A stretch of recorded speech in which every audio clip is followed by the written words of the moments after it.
Hi, everyone. This is Alex Trebek. Listening to Don Geronimo and Mike O'Mara is really putting yourself in jeopardy. So I never do it. Don Geronimo.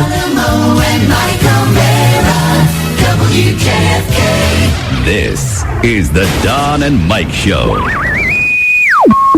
Time for another fabulous episode of The Don and Mike Show. And today we shall witness an earth-shaking discovery. Don Geronimo, Mike O'Mara. Who are you guys with?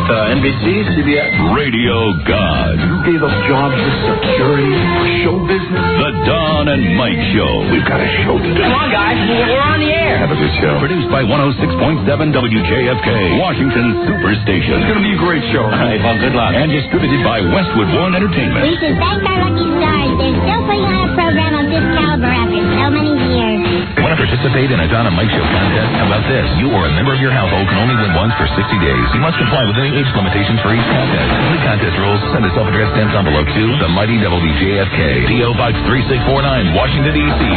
20007. Thank you, and God bless. Don and Mike, there'll be no mollycoddle. It's another Don and Mike Las Vegas style show. Don't miss out on the legendary fun and the top-notch adult entertainment. And now here's Chinstrap to tell you more. This Friday, the Don and Mike Las Vegas style show hits the Delmarva area at the Rusty Rudder, 113 Dickinson Street in Dewey Beach, Delaware. You got to be 21 to get in. The show starts at 8. For information and directions, call 302-227-3888. The Don and Mike Las Vegas style show.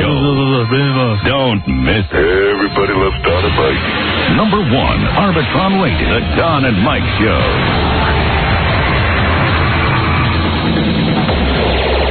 Everybody loves Don and Mike.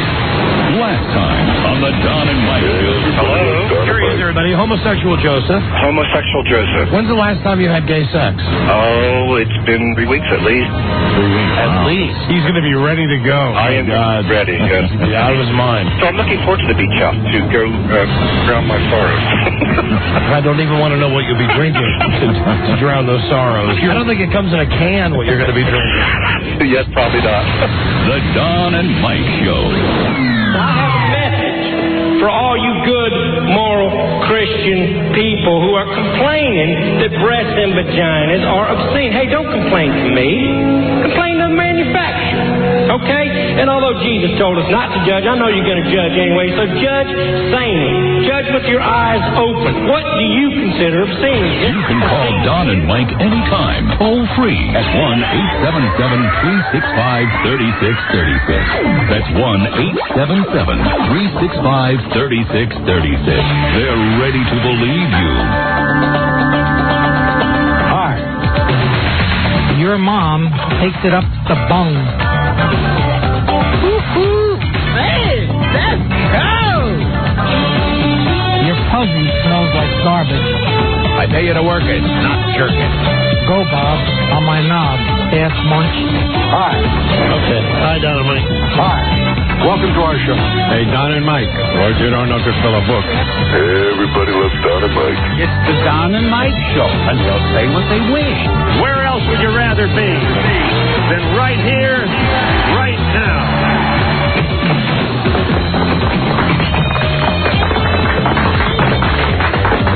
You know, we could do an entire show just on stuff that in the last 10 minutes we've been instructed not to talk about. Wow. Could we? Well, but let's go past that. Ever forward. Ladies and gentlemen, I pray to him at times like this, when we're being censored by management. Rob, I can't hear you on your microphone. Rob, it's working. You're talking, but I can't hear you. And Mike is still making the sound, so hurry while I introduce you know who. He listens. Try 3, Rob. Use 3. Try number 3. He listens. He does. He listens and helps. He's Phil Hochberg. Ladies and gentlemen, please welcome Rob Spiewak. Take it away, Rob. Goodness, that is cold. That's cold, Rob. It is cold. And good afternoon, Mr. and Mrs. Bay Beach House and all the ships at sea. I pay you to work it, not jerk it. I pay you to work it, not jerk it. That is cold. Let them blow you wide open using only the power of their super jizz. It's Don Geronimo and Mike O'Mara. Not too gay. Hello. And thank you for listening to the show, everybody. New episode on a very eventful Wednesday, May 16th. And hi. Welcome to the show that time forgot. Boy, oh boy. You're absolutely right. We would have an entire broadcast on stuff we're not allowed to talk about. And more stuff than you think. I mean, I'm sure that some of you think you know the stuff that we can't talk about, but there's layers of stuff that we can't talk about. Why, if I didn't have a kid. Yeah, really. If I didn't have a... Well, no, screw the mortgage. I've been kicked out of apartments and houses before. It's a children issue. Why, if we didn't have children, this would be our final show. Yeah. If we didn't have to feed our children, we would just pack up and this would be the last show. We'd ring on, say our piece, right, and ring off. Yeah, I mean, we never talk about that kind of thing, but there's ways around everything. Yeah. Really, if you really thought about it realistically, I got to stop because I'd get real heavy and real serious. No, there's one thing that we know we can't talk about, but there's another thing that I don't think we should talk about because if someone's feelings are at stake in a fictitious company. In a fictitious company, someone who does something that angers the powers that be at the company, and then they continue to do so. So say the company decides to get rid of them. Well, that's their decision. So if they make that decision, then the people that are on the receiving end of that horrible news are able to go and do whatever they want. You would think so, but I think a lot would depend on how the contract of those people was written. The people you're speaking about who would be speaking their minds and then would later feel the wrath, the incredible legal wrath come at them. Yeah, that's what you have to take that into consideration. You do. Sure. You do. But goddamn, I swear, if this was 17 years ago, however, before I planted my fertile seed. In that fictitious company, though, if that decision was made, that would be irrelevant. As soon as that decision was made, that would void any legal action. I know. How weird is this? I'm talking you out of it for a change. No, I'm not. I'm talking you out of walking to the edge of the plane today. I'm pissed. Yeah, I know. I'm so disappointed. We're both pissed, but we'll move on. We'll move on. You know why? Because we're pros. That's what it says in the book. Look it up in the book. We're never tired. And where's the forwarding addresses? Cooperstown. Cooperstown, New York. My town, too. You might not remember. Jackie might remember. Cooperstown, New York. Cooperstown. You're tired. You're darn right I'm tired. 30 days and 30 nights. 30 days, 30 nights. That's what I expect from the young MD. These are some of the things Larry, I was talking about journalism. You want to rephrase that? Okay. Hello, welcome to the show, everybody. Obviously, hey, shocker, we have issues. We're in trouble. We have issues. We're in trouble again. We're in trouble with a bunch of people. I mean, everybody. Right. Everybody is mad at us now. Everybody hates us. No, well, not you, not Rob. No. Not Rob. Everybody else. Not Buzz. Buzz isn't. No. Everybody else hates us, though. That's cold. Man, that's cold. That's cold. That's right. That's cold. Hello, Don and Mike show.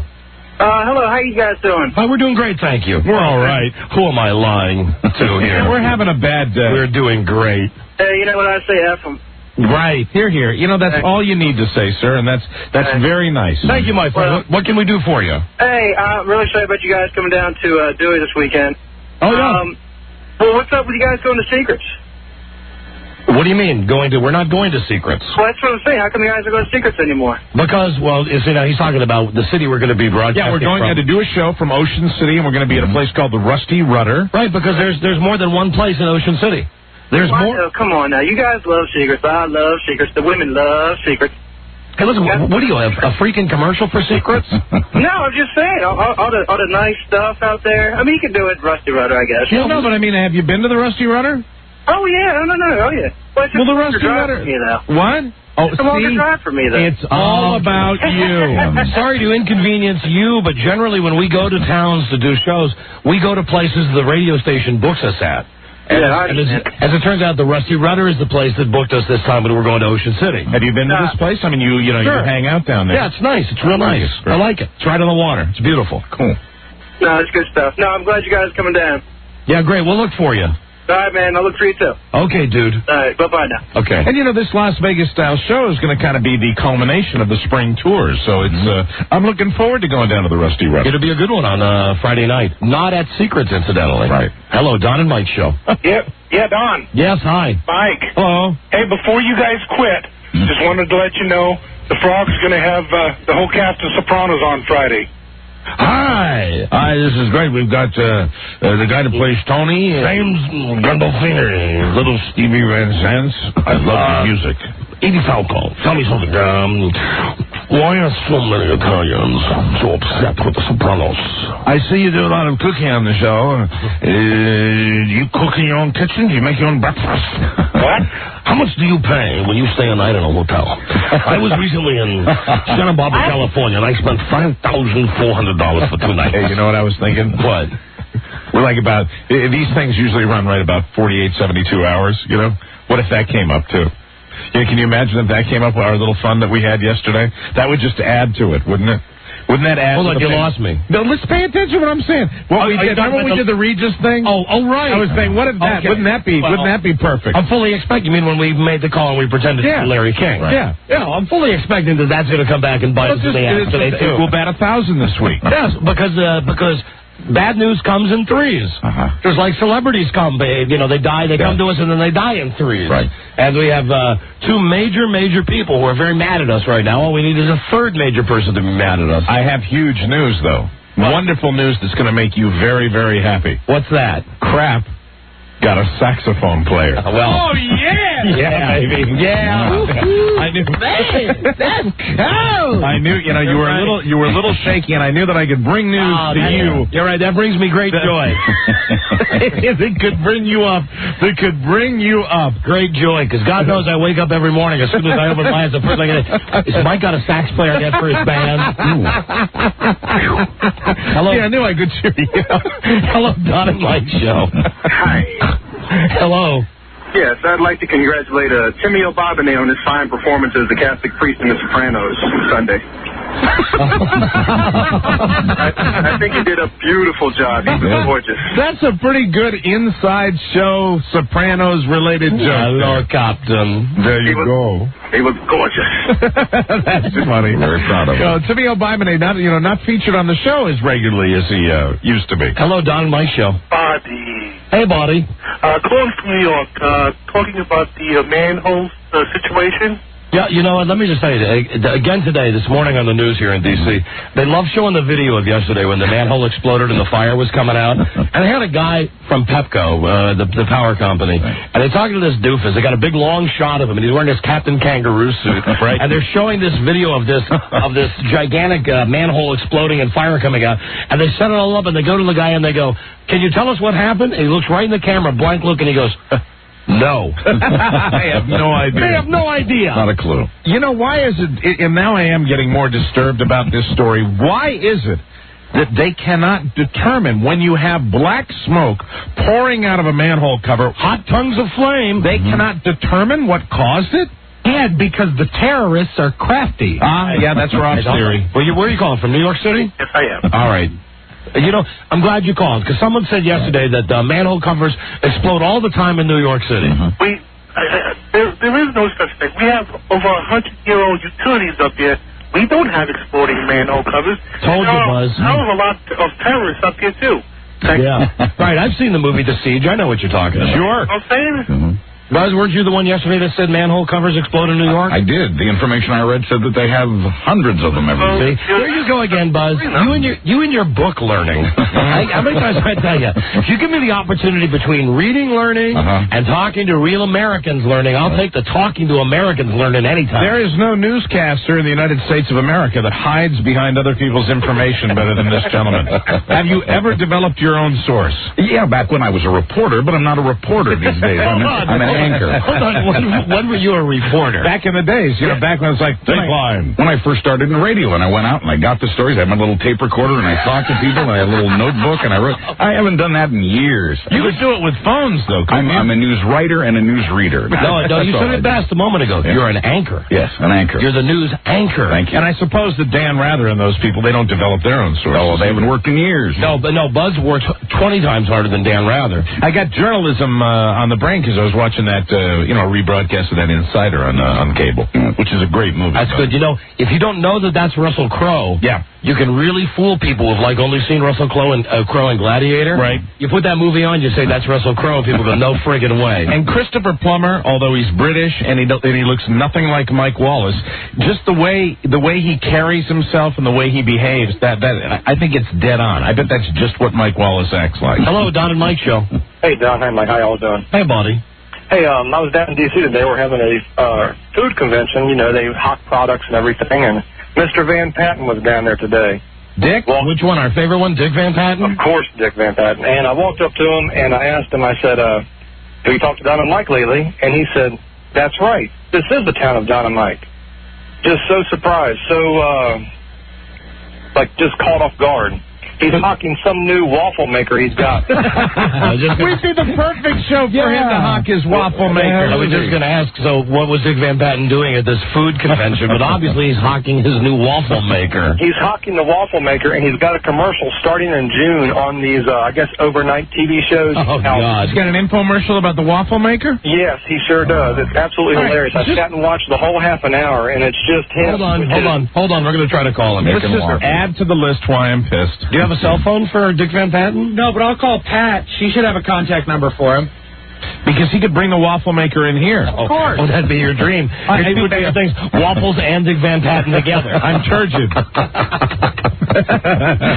right, thank you, my friend. Yes, sir. Thank you for the Dick Van Patten update. While Rob calls the house of Dick Van Patten. Do you know how many levels that's good on? We rekindle our relationship with Dick Van Patten. We have a cooking segment on the show. And it's good because as of right now, he would be the only celebrity that still talks to us. You're probably right. And if we're real lucky, if it's like the best thing in the world, we all get free waffle makers. Hello, Don and Mike Show. Hey, radio guys. How are you? Hi, we're doing great, thanks.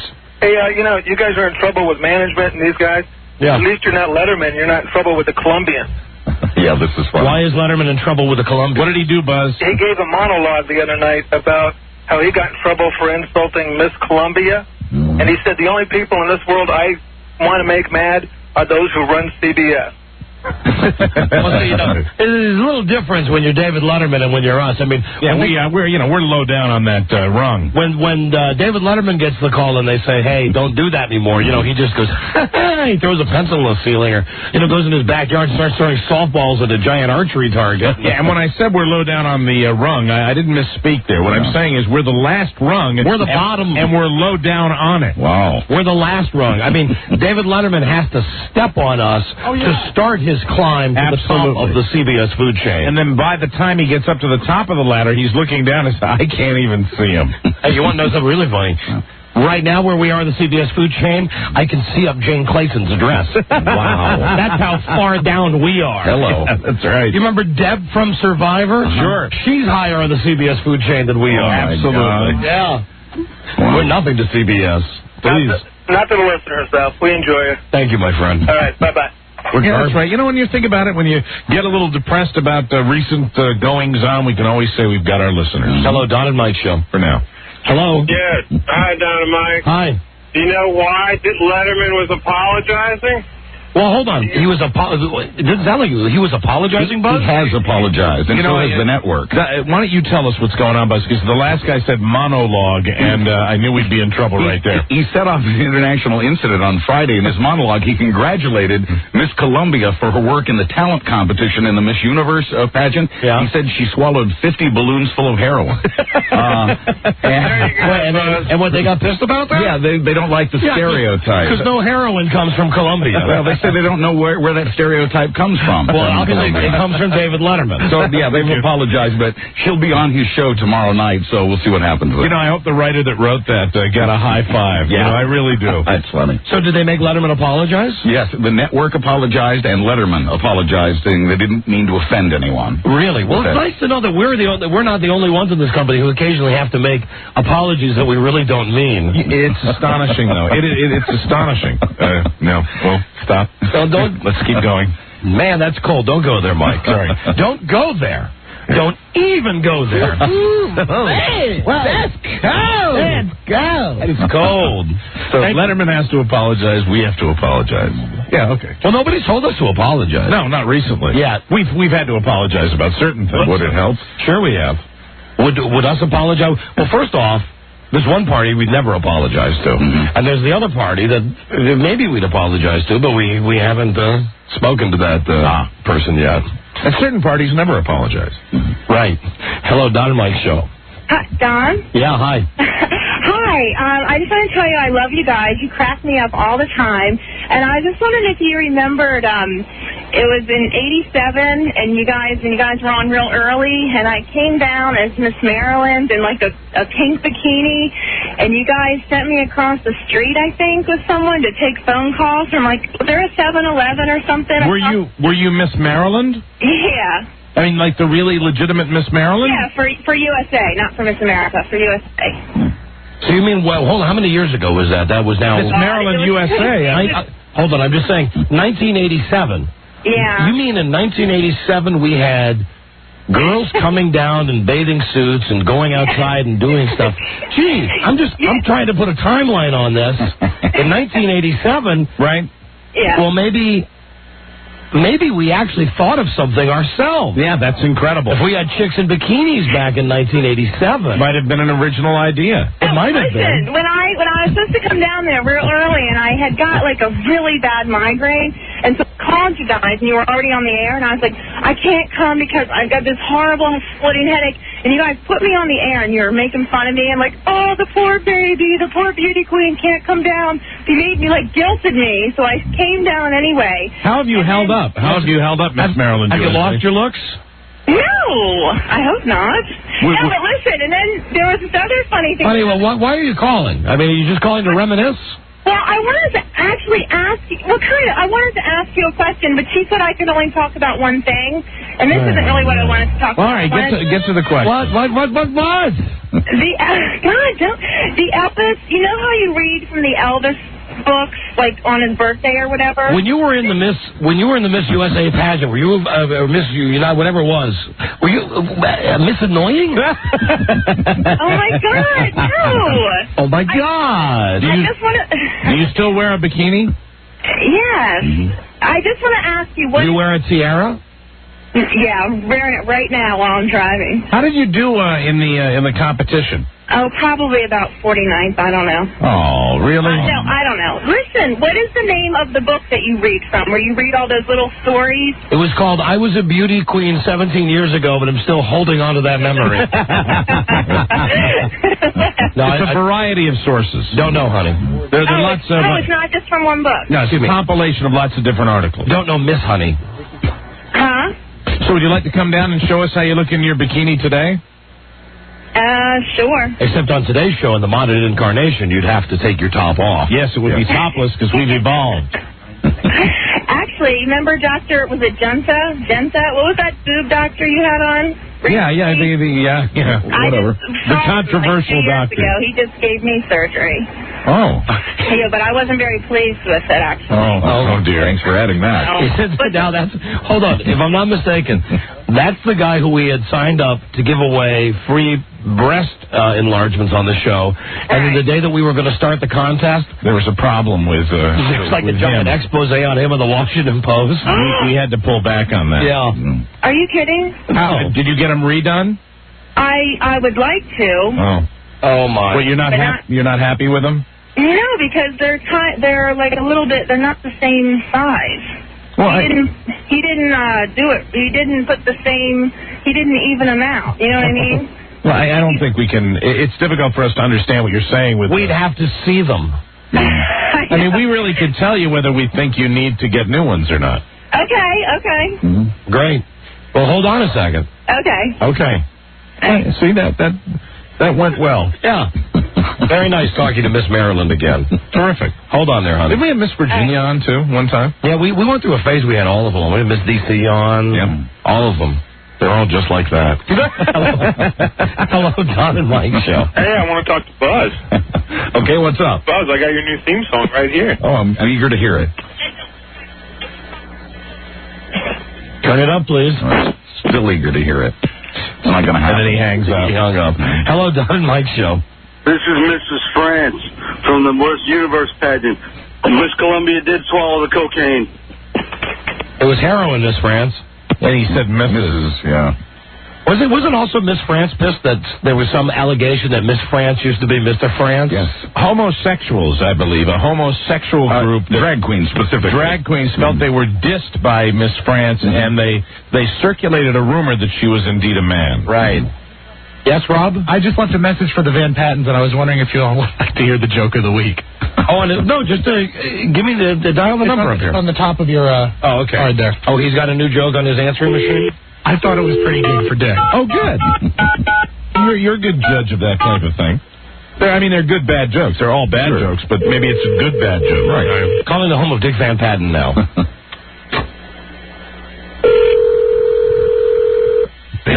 It's good by Van Patten standards? I laugh. Okay.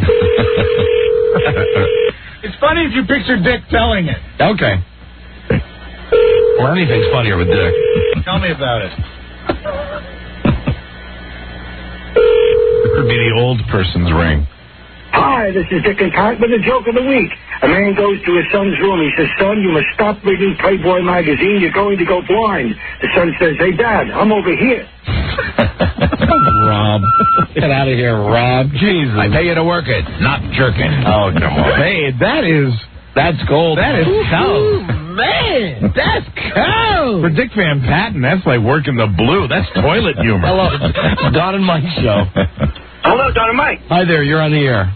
Hey, how you doing? We're doing great, thank you. Hey, I was just wondering if you happened to hear about the guy you guys can't talk about blasting you guys pretty bad this week. Yeah, gee.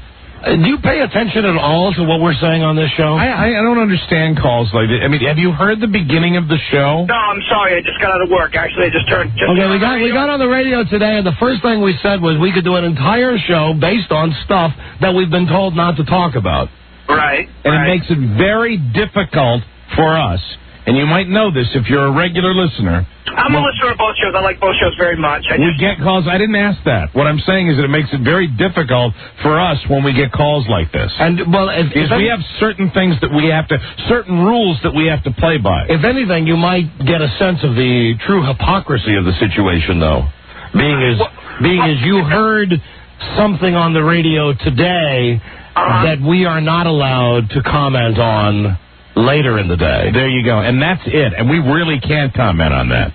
Well, that's too bad. That's just a shame. Yes, it is. Yeah, but, I mean, we really can't. And you can't. If you say anything about it, we have to delete it out. We have to delete it out. I understand. I'm not going to say nothing. I know I can't even mention his name. I just, like I said, I'm a fan of both shows. I just got out of work. I heard it first. Well, great. Be a fan. Be a fan of both shows, but be a fan of the show that is for free speech. Mm-hmm. Right. Truly free speech. Well, I guess. Well, what do you mean you guess?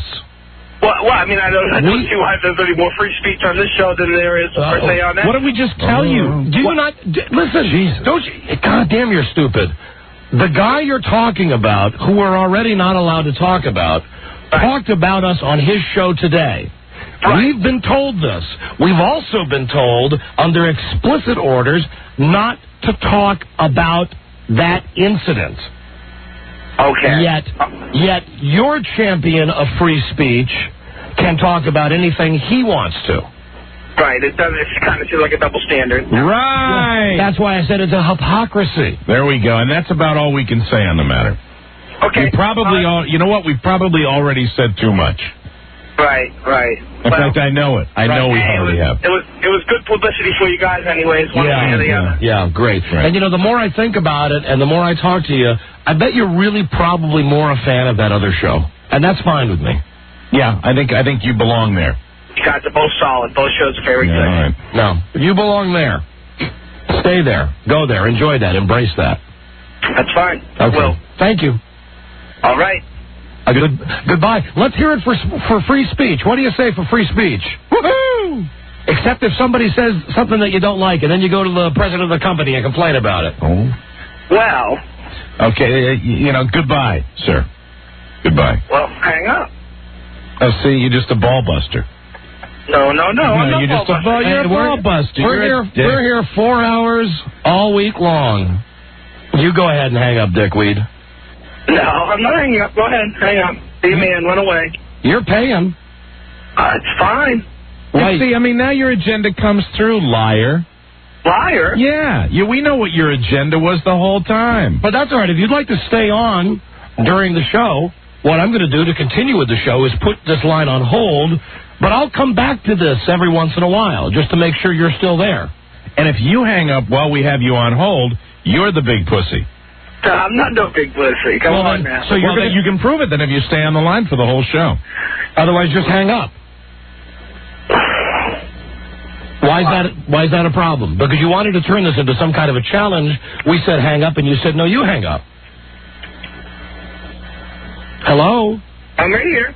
Yeah, so what's your decision? We can't devote all 4 hours of the show to you. As intoxicating a prospect as that is. So what we would do would be to put you on hold. And if you hung up, at that point, you would be the big pussy. If I stay on hold, I'm going to have to listen to this show. I thought you were a big fan of the show. I am. I hear it. I catch it 2 times a day, once in the morning and once in the afternoon. See, true colors coming through now. See, you had the agenda, so now your entire line of questioning is identified as exactly what it is, pure BS.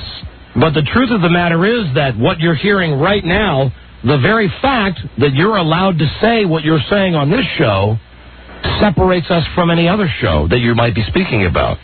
Because there's not that open dialogue on other radio shows that you listen to.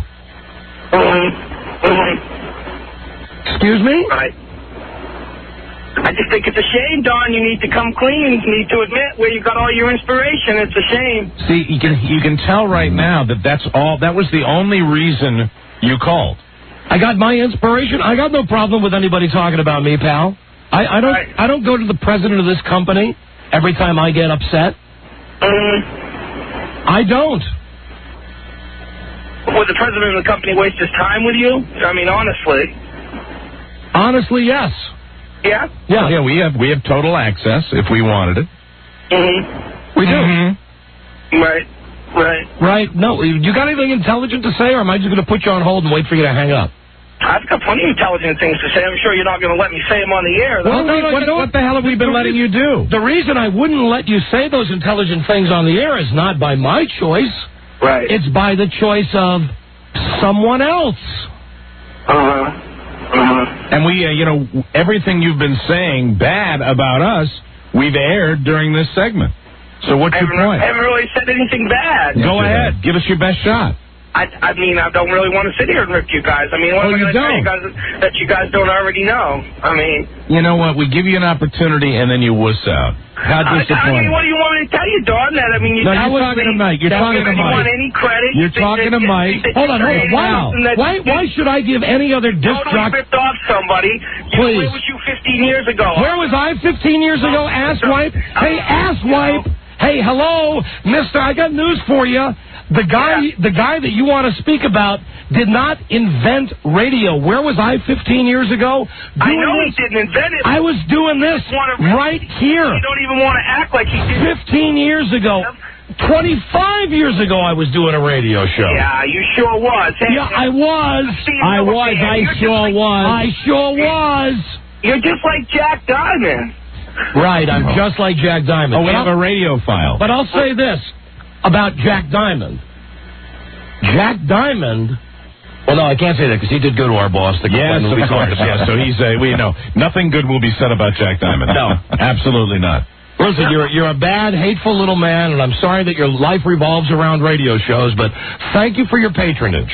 No, just run away, like I said. I'm not running anywhere. The truth's out there, Don. Oh, yeah. What truth is that? The truth is what? That your bad grammar is coming through our radio show? No, you're envious. You're envious of someone that you can never be. How am I? Your show's never going to be comparable. You're financially never going to be the same. You're the hateful little man. You're the hateful little fat man, actually. So what? Let me get this straight. When you called and said you're a fan of both shows, that had to be a lie. Because if you felt that way, then you would not be a fan of both shows. So you lied to us. You basically lied to us. And yes, you did. I can tell the truth. And you also know everything about all of the conditions on these shows, all of the ratings, all of the revenues. You know all of that, right? I know quite a bit. Yes, sir. You do. How do you know that? Well, I mean, I'm asking you. Listen to the shows. You listen to the show, so you... Ah, damn it. You know, you have the ability to talk when we're talking. I'm just trying to ask you a question. This is Mike talking right now. I asked you how you know... I know. Pardon me? I said the pedophile. I know your voice. The pedophile? What is that supposed to mean, and what do you base that on? Yeah, think about it. Oh, I think I might remember this call. You called with this before. And now they're silent. Are you a return caller? Oh, yes, he is, because he did this because he knew how mad it got me because I have 2 daughters. Are you the return caller? No, I have not. You called me. Oh, you are such a compulsive liar. Now, you tipped your hand, pal. I remember this, and I mean from a couple of years ago. Mm-hmm. Yeah, mm-hmm. And you know what's great is this also gives Charlie the information, too. Yeah, when we talk to you. So I'm asking you how you have... You know, we can't say that. You know what? I have to delete that out because of the guy you love so much. Because of the champion of free speech. I have to delete that out. Mm-hmm. Yeah, don't say, that's a fact, douchebag.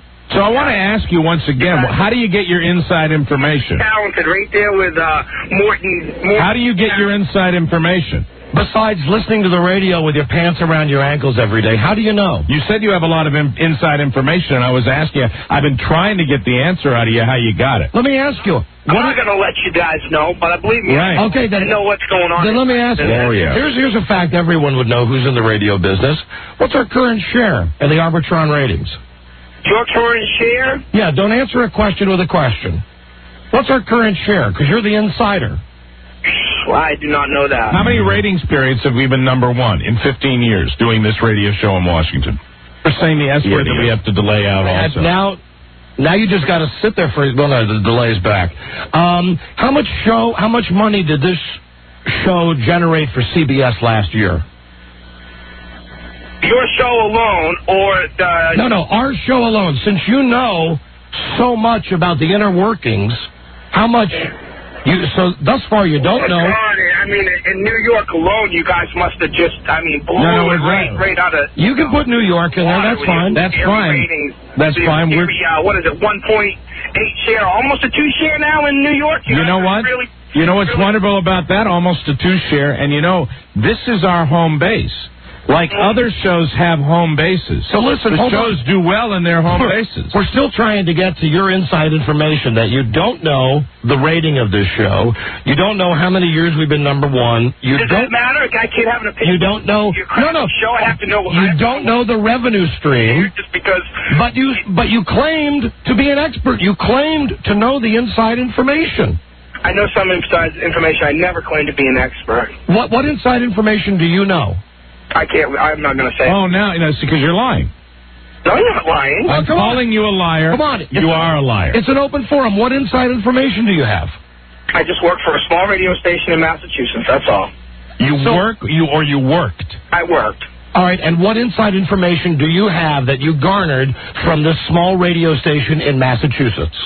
Just the fact, the truth about your show, along with every other one that has duplicated and then wants to put down somebody for no apparent reason. I mean, something that he's never even done anything to you guys, and you don't even want to one effing time give any credit. Not Wow. Hold on. What is the Are you listening every What is the inside information? What is the inside information? Because you got fired from a radio station in Massachusetts? He never worked at a radio station. Tell everybody that you've been arrested for drugs, that you're a drunk, that Mike's a pedophile. I mean, what do you want me? You want me to come? All right, I hit the delay. Okay, I hit the delay. But you hit the delay again. Now we got to wait for the delay to cycle through again. What a dickweed. Wow. Really, what a dickweed. Wow. Stay on the line, though. Stay on the line till the delay catches back up. Yeah. I'll take your best shot. I ain't afraid of you. Please. You jerk off. Come on. Where's the delay? Catch up. I can almost hear he is. You're back again. Yeah, I didn't go nowhere. Yeah, I didn't go nowhere. Well, we've had to hit the delay now a bunch of times, pal. Yeah, because I told the truth and you didn't want No, because you cuss. Because you cuss, and because you made an accusation about Mike that was not true. Yeah. That is, I'll tell you right now. I know, you know what? You know it gets my hot button, and you're absolutely right. So you have succeeded on that mission. I didn't even have a mission to hit your hot button, Mike. No, you didn't. Sure you didn't. Right. No, not at all. When somebody says something like that, that doesn't hit anybody's hot button. Well, listen, no matter what happens, the bottom line is you'll always be a radio listener. And we'll always be radio performers. So there will always be that distance between us because we're doing it while you're listening to it. Right. And even now, when you think you've gotten our balls all tied up together, even now, the only reason you're still on this show is because people like listening to arguments. Now we're going to give you an opportunity to make your final statement. Would you like your final statement? Compose yourself, take a big, deep breath, and we will give you the final opportunity. Why? I might think I've already said everything I had to say. If you wanted to make a parting statement, before we let you go. No, I don't believe so. All right, well then, why don't you hang up? Go ahead, boys. Go ahead. Your scary show and that super talent there. That's just crowning the airwaves. It is. Yeah. It is. I know. Number one, baby. It is. Yeah. Number one for years and years and years. More successful than you could ever imagine being. Yeah, you guys are just like the Creed of music. It's awful easy to pick up off someone else's talent, which you guys. And tell me something. As long as you want to discuss all this. Close your eyes and remember spinning them records a few years ago. Remember being the late night disc jockey. I do. That's how I worked my way. Avatar. You know what it's called? The American Dream, douchebag. That's how I worked my way up the ladder. Yeah. I remember it. I think you was on your hands and knees most of the time on that ladder. And it is a shame that you will never achieve that kind of success, no matter how hard you try, no matter how you apply yourself, because you don't have any talent. I'll stay right where I am instead of being fat, bloated, extremely balding, and basically a loser like the both of you. So, right. No, and you, on the other hand, I'm sure are incredibly successful. Handsome, I'm financially stable. Handsome beyond belief. You got to be a great-looking guy, and we can tell how freaking smart you are. Yeah, you guys' intelligence has just overwhelmed me. What was that? You guys' intelligence. You guys', where is that in the dictionary? No, I was just agreeing with you. Mike and I are big, fat, bald losers, but you got it over us, man. Wow, your life is like a fairy tale. I mean, come on, who is this, Kevin Spacey? Who is this, Tom Hanks? This has to be some big movie star calling us. Hey, you don't have no big movie stars call you. Everyone knows that. You don't have no? You don't have no? We ain't got no. We have grammarians call us all the time, though. We ain't got no. No, we ain't got no big celebrities. We just got regular people calling us, regular people who listen to the show. And you never worked at a radio station, pal. Bull crap. Well, prove it. What was the station? What do you want me to do? What was the station? I'm not going to disclose that information. Yeah, because you're a big pussy. Here is your show. I'm not going to do that. What? I can't hear you. You're breaking up. Your cell phone's breaking up, big man. Oh, be stopped now, Don. You have to back in the radio. I can't hear you, dum-dum. That's too bad. Remember that, Mike. I just girls. But you know what? Don't worry. I'll get your phone number and call you back. Yeah, you do that. I will. Bye-bye. And I will. Always an adventure. The number you are trying to call cannot be reached by this method. If you know the number, please dial it direct. I thought you could pick up any cell phone. Why is that? I don't know. The number you are trying to call cannot be reached by this method. What's up if you with know that? the number, please dial it direct. What's up with that? Jesus. What's the dilly, yo? Hey, use guys. Man, that's cool. Wowsy woo-woo. Use guys. What, Robbie? Friendly people and good times. The only station that we're on in Massachusetts is Worcester. So if you worked at a station in Worcester... No, he never worked at a radio. No, you can tell. I mean, he's not a No, he's the guy who just listens to the radio and jerks off all day. Please. Well, that was a festive start to the show. Hey, use guys! Right? Hey, use guys! Use guys! Please. Eat me. Hello, Don and Mike Show. Yeah, may I speak to Don, please? Yes, hello. Yeah, who am I speaking to? This is Don and Mike. What do you want? That guy, he's third rate. Man. And tries to do what she was just doing now to me. Like, off the air, she'll just be saying, why can't Don say this or say that? What, does she have throat cancer or something? She said she would never go on the air. I'm surprised she went on the air because she never wanted to go on the air because she knew that we would make fun of the voice. She like this. She said, how come Don won't admit he's a third-rate disc jockey? I got news for all you freaking losers. If I'm so third-rate, what are you? You're listening to me. If I'm third-rate, you're fourth-rate. Please, listeners like you, come out in my stool. Jesus Christ. You're third-rate. Thank you very much. Shall we play a game? Yeah, I'm third-rate, but you're listening to it. People love conflict. Oh, yes, they do. Jesus Christ. Jesus Christ! I tell you to work it, not jerk it. Especially punks and losers. That is cow. Man, that's cow. Hello, Don and Mike Show. Hey, that guy you're just arguing with? Yes. I'm on the air. Does it matter? Yeah, you're on the air. Yeah, go ahead, sir. Well, I can't say it, but that's the same guy that called another station this morning crying about you guys. Oh, really? Okay. All right, gotcha. Thank you, my friend. All right. Thank you. See you later. Bye-bye. See, he's so successful, he can call shows all day long. He has nothing else to do. Hello, Scary successful. Don and Mike Show. Don and Mike. And he's handsome, don't forget that, because we're ugly and fat and bald. We'll find out more about him. Hello? Radio guys, Don and Mike. Hi, what?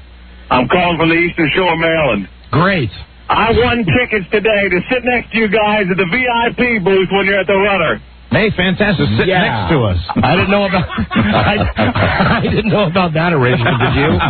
Me and my friend John Jameson along with me. I didn't realize we were going to be sitting next to somebody when we did the show. I think we'll have to do some checking into that with the good people from 96 Rock. It'll be very nice. You'll be up in President Lincoln's box. 16 listeners. Hello, Don and Mike Show.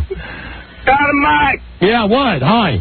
Hey, Don and Mike, I want tickets to sit on your lap at your next Las Vegas style show. Okay, get out of here. Hello, one more call. Don and Mike Show. Hello. Don and Mike. Yes. You guys rock. These guys are idiots. Oh, I know. Listen. Please, if they really upset us, they wouldn't be on the air. Absolutely. I Okay? agree with you 100%. They're on the air for your entertainment value. Right. And we've got that other guy up here, and I hate him. He's an idiot. Okay. I don't know what guy you're talking. And listen, douchebag, I just had to delete that out. Thank you. Why are our listeners so stupid? Even the ones that support us, why are they so stupid? When we say, I have no idea who you're talking about, and obviously we're being facetious, but then he goes ahead and says it. Right. So I got to delete it out again. Man, that's cold. Man, that's cold. That's cold. Ow. God, I hope Dick Van Patten's not hearing this today. Oh, my God. I really hope he's still selling his waffles. He's never heard us like this. No, not at all. Let's, hey, you know what? Let's towel off, man. Let's do that. Let's towel off and clear these lines out and get a call 100. Right. 877-365-3636. The secret sound that has still not been guessed. I can't believe that hasn't been guessed. You practically have handed it to everybody. Yes, and don't forget my motto, folks. I tell you to work it, not jerk it. So be the 100th caller now. Good luck. Number 1, Arbitron rated, the Don and Mike Show. Do you like Huey Lewis on the news? Their early work was a little too new wave for my taste. But when Sports came out in '83, I think they really came into their own, commercially and artistically. The whole album has a clear, crisp sound and a new sheen of consummate professionalism that really gives the songs a big boost. He's been compared to Elvis Costello, but I think Huey has a far more bitter, cynical sense of humor. In '87, Huey released this. 4, their most accomplished album. I think their undisputed masterpiece is Hip to Be Square. The song's so catchy, most people probably don't listen to the... I think we just recorded this to go all the way to where he cuts the guy's head open. The pleasures of conformity and the importance of friends. It's also a personal statement about the band itself. Hey, Paul!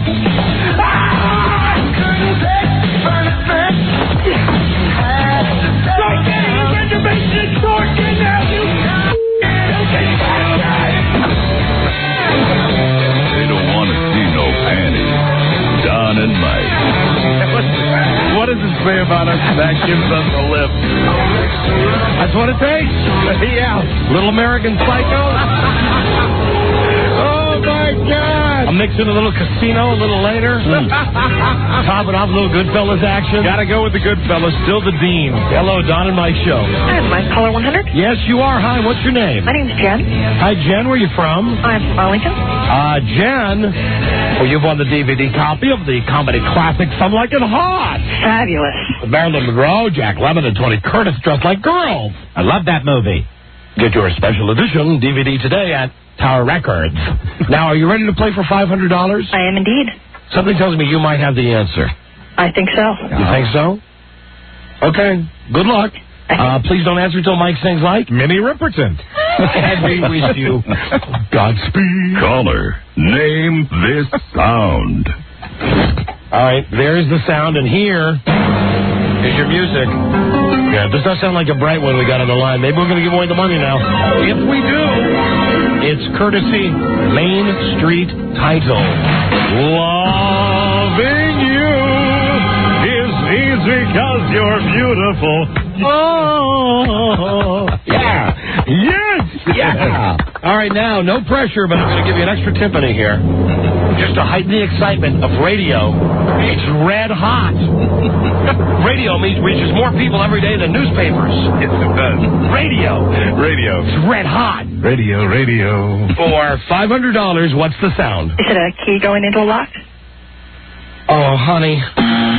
No, it is not. Sorry. Okay, thank you. Thank you. I was sure she was going to nail it. Yeah. Oh, Rob, don't laugh at her. I'm not. Rob is filled with great joy. Thank you, though, and don't forget that every guest is a clue for you. A clue for you. Thanks, guys. Thank you. Thank you for listening. What did you say, Rob? Tough break, sister. Tough break, sister. Hey, anybody got the new Playboy yet? No, I don't subscribe anymore. Belinda Carlisle? Really? Yeah. Former go-go? Yeah, I think she's got a real funky moon pie face. Yes. But I wouldn't mind seeing her naked. Haven't you always had a thing for Belinda Carlisle? Yeah, even when she was with the Go-Go's and she was fat. Right. Yes. Even back when they were the L.A. Go-Go's, I had a thing for Belinda Carlisle. Mm-hmm. She's naked in the new Playboy. Now, I don't know if it's just teats or if it's teats and boosh. Well, even if it's teats and boosh, you know, you're going to have the airbrushing and the tasteful photography that I don't care for. Yeah, you're not going to have the the fingers doing the walking. No, you don't necessarily need fingers. It's just certain other publications give you more of what you really want. You're not going to have the wing span on her legs.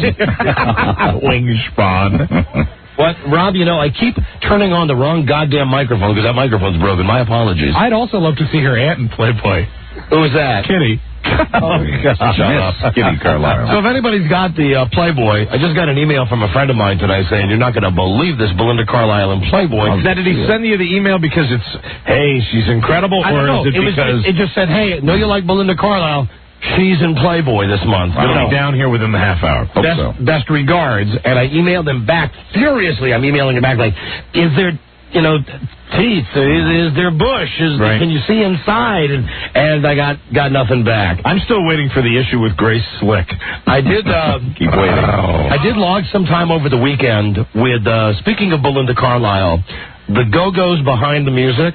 And it is, I would rank it my third all-time favorite Behind the Music. Wow. A lot of controversy? The best Behind the Music has to be Oasis. Okay. That's the best one ever. That's with the two twin brothers, right? Yeah, right. That's where, and they speak, first off, every other word is beeped out. Right. And they speak that Cockney accent that you can't understand, so they have to run subtitles underneath them. Well, it was a real, F and D. Yeah, but even that I can understand that. I mean, it's more like... And you just see on the screen, you just see the words underneath. Their current tour, by the way, it's called the Brotherly Love Tour, and they got into an argument on stage the other night, and no one could understand what they were saying to each other. That's my favorite one of all time, is Oasis. Right. My second favorite is Poison. Right? I do not stray when the Poison Behind the Music comes on, but the Go-Go's Behind the Music is maybe as good. They have one scene where they're showing a homemade video of the Go-Go's after a concert. And I don't know if they're high or they're drunk or they're both, but Belinda Carlisle is diddling herself. Oh, my God. And they showed this on VH1? Well, they did that thing like on Cops where they, they pixelate out her hand. Really? Going down there, and they show Belinda Carlisle bending over, and you see her ass. Now, it's pixelated. And at one point, she's looking into the camera, and she says, well, I'm probably going to be deleted out for saying this. She says something along the lines of, even when you're alone, everybody, she's holding her hand up like this, everybody can J-O. Girls can J-O. And right to the camera. Yeah, she said something besides J-O. If anybody's seen this Behind the Music, I got to know the verbiage she used. And then they show her actually doing it, and they show the other one, the Jane Weedland, the skinny one with the funny Minnie Mouse voice. Right. She's also doing the same thing. She's got her eyes going each way, and you see her hand going up and down. Wow, and they videotaped it. Yeah, and they invited some of their groupies backstage to watch them J-O. Wow. And then all the talking about, of course, all the drinking and all the drugs that they did, and how the one chick was on heroin the whole time. And I had no idea. I really was like John Q. Public, thinking the Go-Go's were kind of a wholesome American girls. No, as a matter of fact, the one who has the high squeaky voice, Jane Weedland, was saying that if all the moms knew what the Go-Go's were really like, they wouldn't buy the albums for their kids. And then they showed video. The beat. There's all kinds of video of Belinda Carlisle just out of her mind, drunk out of her mind. Really? Stoned out of her mind. Cool. Yeah, great Behind the Music.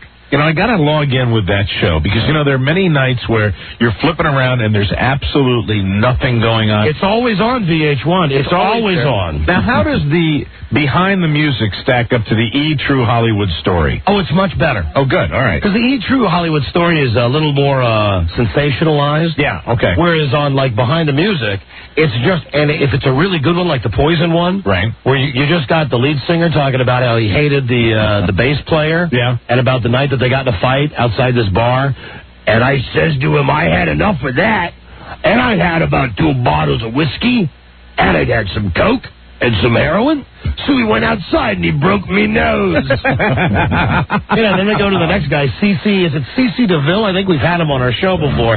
He's still wearing the stupid cowboy hat with the long blonde hair. It's so stupid. That's great. No, it's much better than the worst show on E! exclamation point is the Celebrity Profile. Yeah, they're those are all the puff pieces, right? Because that's a video J.O. session for whoever the star is. Now, I'm going to look for I'm going to use that little replay TV thing I have and pop in the Go-Go's. Get the Go-Go's. It's a really good one. My third favorite one. Let me see if anybody's got the verbiage that Belinda used. Belinda Carlisle.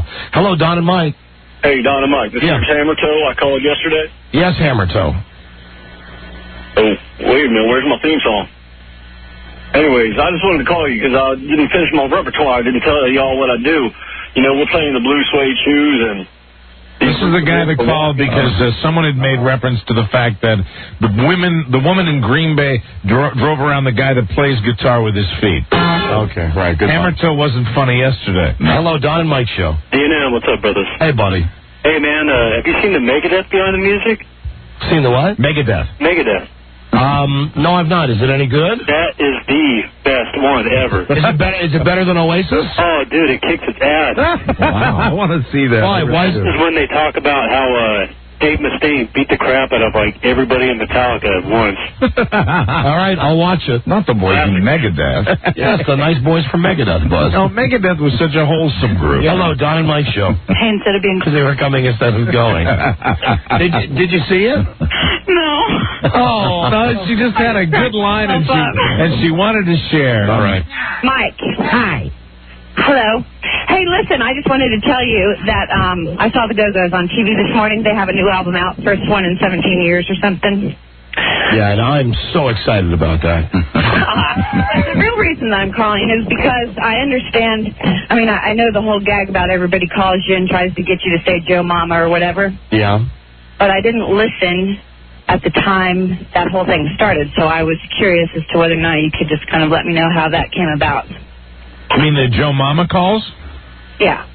No, we don't have time for that. It's not even a good story. It's just a guy would call up and say something like, he'd go through this long, elaborate story, and he'd end the story by saying, and you know the actor John Pesci? And we'd say, no, it's Joe Pesci, and then he'd say Joe Mama. And for a while we laughed, and then we got pissed off, and then we laughed again because it's been a long time, and we banned him for a long time. And then we started getting pissed off when everybody did it. Right, exactly.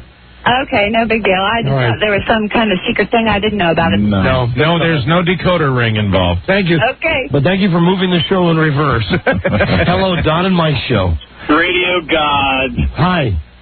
Hey, you know that Go-Go's, man, it's funny that all those girls were effed up, but they all, give credit to the drummer for messing them up because she had been in bands before and she was a heroin addict, and they all say, it's all her fault. She's the one that effed us all up. Mm-hmm. Did you see the behind the music? Yeah. Do you remember when they had that video of Belinda Carlisle doing herself? What did she say when she looked right in the camera? She said something like, "Oh, well, you don't know." Those kids themselves off too. No, she said something more. It was more graphic than just. Girls, I know. Girls can get themselves off. It was pleasure themselves. Oh, okay. No, it wasn't. That's the softest way. Get out of here. Hello, Don and Mike show. Hi, I was wondering if I could speak to Don and Mike on the air. Yeah, hello, you're speaking with us. Oh, I'm sorry. Miracle of miracles, you happen to be on the air right now. What can we do for you right now? All right. I just want to comment on that guy that was speaking about that other show. Oh, yes. Please, let's revisit that. I know you guys don't really want to speak too much about it. Right, let's revisit that. Let's have another half-hour argument. Well, it wasn't. That guy really didn't have anything to say. Basically, what he wanted to say was that you guys are copying that other show. Yeah, right. And we got Mike, when Don was out, when he had those gallstones taken out or something or whatever. So you know what? I am not into another ballbuster call. I am like not. a lost puppy. I am not into another ball skull. Not today. No, sorry. A copycat. We get lots of copycats. We always get someone who wants to follow. You know, the first guy that wanted to argue for a half hour. Right. Okay, that's fine. Kind of fun of that lost puppy reference. Hello, Don and Mike show. Yeah, that Belinda Carlisle, she says she wants to make the kitty purr. What is that? That's not what she said. Yeah, the kitty purr. Meow. That is not what Belinda Carlisle said. I like one of the waffle makers from Patton, so you can cook some breakfast on Sunday. You know who this is? This is a regular caller. This guy calls all the time on a variety of topics. Mm-hmm. Right. Clouseau. He's making me laugh, and I can't help myself. He hung up. Good for him. Hello, Don and Mike show. Get Van Patten to give me a waffle maker. Hello. Please turn your radio down. Please. Don't do it for me. Do it for Jesus. Hello, Don and Mike show. Hey, Don and Mike. Yeah. When in the hell are you going to do the Pete Johnson tapes? No, we do them every day. Oh, but you mean like calling the sex lines? Yeah. Yeah, maybe today. Freaking A, I've been waiting like at least a week and a half. Yeah, well, freaking A, man. We'll get around to it. Well, hey, can I give a little message to Buzz? We're having so much fun answering the phone today. Sure. Can I give my message to Buzz now? What's your message, sir? I got a little song for him.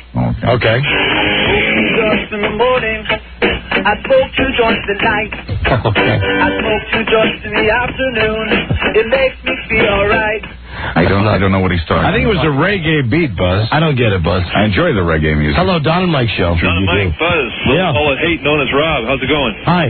Hey, Belinda Carlisle. That is an awesome behind the music, and you're right. What did she say, though, when she was diddling herself? Well, that's just it. I watched that like they did a weekend, like a couple of months ago, and they showed it like 3 times, and every time you can't understand it. You can't understand what... No, she says something that's understandable, but it's not J-O and it's not Beto. It's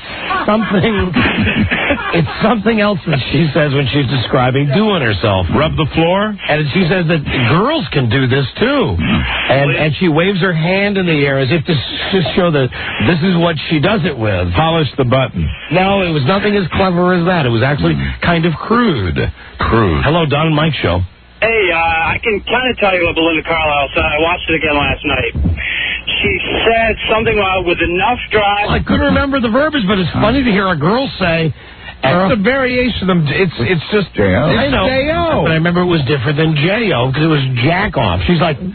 And girls, you can... With enough drive and enough determination, you can do it too. You can jack off. She said if you don't have a guy around, that something about not having a guy around, then you can J-O too. Yeah. Is it more comedic, or is there any erotic quality to the videotape? Well, no. First off, is when Belinda Carlisle was... Big and fat? Yeah, sloppy. Yeah. With the short, curly Shirley Temple perm. Right. She always had a very pretty face. And they just show her in the corner. She's sitting on the ground. And now a lot of it is pixelated out. Right. But you just see her arm going up and down, up and down. That's incredible. Then she comes up, she stares right at the camera with her hand that's just been there. Yee! And then she said, this will be interesting to watch someday. Yeah. And then the other girl says, show is over. And they turn and they walk away. Yeah. Really good. Wow. Would you have given to be one of those boy groupies, though? Oh. Would you have done that? Now what? Robbie, Would you have been one of their boy groupies? No, hold on a second. Robbie just put a note up. We can't say Jack O. We can't say that. No, can't say that. I'm sorry. No, don't be sorry. I'm glad you finally gave me the correct verbiage. Can we say the guy that used to endorse the Energizer batteries? No, I'm not. Jacko? We can say Jacko. Yeah, Jacko, yeah. Or you talking about Michael Jackson, Wacko Jacko. Jacko, right? That's what she said, Jacko. So it was delayed along the network, so we were talking about Jacko. Sure. Okay. That was the terminology. It was Jack-O. We can say that. Exactly. Can we? Can we? I guess. I was told what you can't say. Okay, thank you. Okay, I apologize, guys. No, not your fault. No, I mean really. When I said thank you like that, condescending, that was. Oh no, I actually forgot. I know you guys say J-O all the time, and that was directed at Rob indirectly and more directly at the people who run this station. Okay. You know, who have all kinds of morality feelings when we're on the air. Right. But they go. What, sir? Never mind. I just hung up on I tell you to work it, not jerk it. Right. But at least he did have the correct verbiage. He did, and it was. Now we realize we can't say it. But it's funny. You got to see her say it. I'd like to just race home and see it as soon as possible. Hello, Don and Mike. Hello. Hello, you're on the air. Yeah, Don. Yes, and Mike. Hey, what I remember... I'm sure that's going to be deleted out. Let's test all the limits. Yeah, let's get the one that didn't pay attention in school. Don and Mike show. Satchmo's coming! Satchmo's are coming! Okay.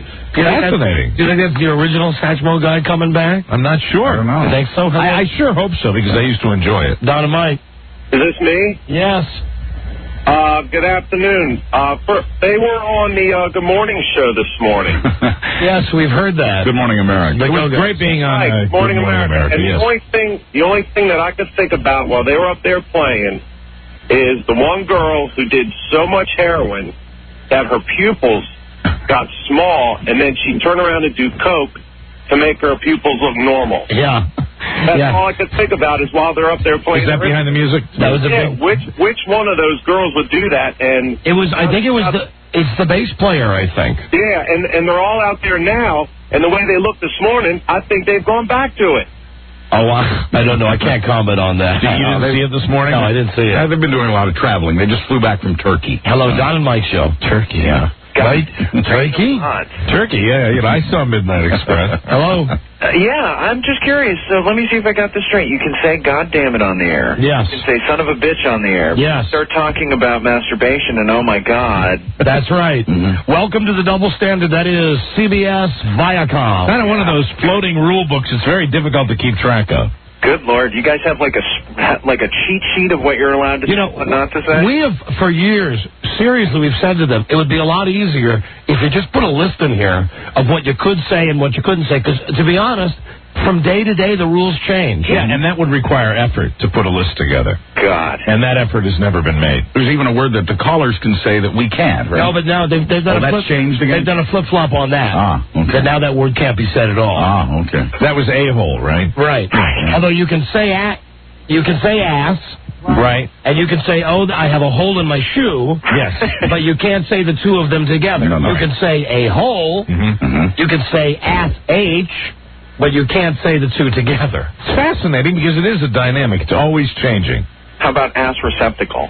Sure. I think that's fine. You can say that guy who argued with us was a jerk, and I wish that he was off the planet. But you could not combine those two words close together. Right. Right. And you can say, get your jerk on. Right. You can say all day, I want to get my jerk on. And as we just found out, if you're paying attention, we can say, Jack the Ripper, and, we can say, turn the light off, but we can't put those two words together. So you can say jack on, get your jack on, right. But you can't say get your jack, the opposite of jack on. Which is the same thing. Which is much like game on, game off. I still like George Carlin's old line, you can't, let's see, you can prick your finger, but you can't, the one you can't say. You probably got delayed they there. just deleted that out. Sure. Okay. Yeah. Hey, we're giving the Pixie a workout today. We got this little, cute little Pixie who sits on the button here. It's her job. Right. And I just saw her a moment ago during the break, and she was back talking with Lisa in the call screener area, and they were real... So I said, what is it? She said, I think one of the a-holes got through. And I said, which a-hole? Thinking just some caller. There has been today. She said the word may have gotten through because I was hitting the delay a million times. She was hitting her delay a million times. I'm surprised her fingers aren't bleeding after today's show. They are. Hello, Don and Mike show. Hi, how you guys doing today? But you know what? It's a learning experience for her. I don't think she knew as much about life as she does since she was the person that CBS hired to sit on the button. And that's how much they trust us, incidentally. I got a button in here. Right. But they don't trust me to hit the button, so now they got someone else with a button. And just like in a casino... Yes. You know how in a casino you got the guy who watches the guy who's dealing? And you get the guy that's watching the guy who's watching the guy that's dealing. There is also a third person in this process who has a button that can supersede the Pixie with a button upstairs, and her button can supersede my button here in the studio. Well, the Pixie will leave this job wiser and tougher. All of this just so no one says the opposite of jerk on. Or jack on, as we learned just today. Yes. Jack. But you can always say, right on. So there's that. Yeah, hello. Hey, how you guys doing today? Well, I think the great Alice Cooper said it best, sir. Welcome to my nightmare. Sorry about that. School's out for summer. You guys heard It's terrific, though, when somebody calls in and asks you how you're doing and then proceeds to continue to talk when you're giving them the answer. Most times I don't like to answer, but today I feel like answering. All with titles to Alice Cooper songs. Right. I'm 18 and I like it. My apologies, sir. I want to be elected. What's the song you had about dead babies? I think it was called Dead Babies. Dead Babies. Hold on, let me see if I'm out of Alice Cooper songs or not. Didn't he have a hit in his older years? Didn't he have one hit? Yeah, he came back and he had a hit. Hold on, no, I got another one, though. Only women bleed. Only women bleed. Only women bleed. Only women bleed. That's pretty. Thank you. Well, and he had a modern one. Yeah. Poison. I think you're right. It was called Poison. Yeah, good song. Yep. By Alice Cooper. And, of course, made famous in Wayne's World when they were worshiping him. We're not worthy. We're not worthy. Right. Okay, go ahead. All right. That's how I'm doing today. You guys right? That's how I'm doing. How may we serve you? Go. I just wonder if you all heard about G. Gordon Liddy busting on Ken Stevens the other day. He's talking about morale being low at JFK and the reason why.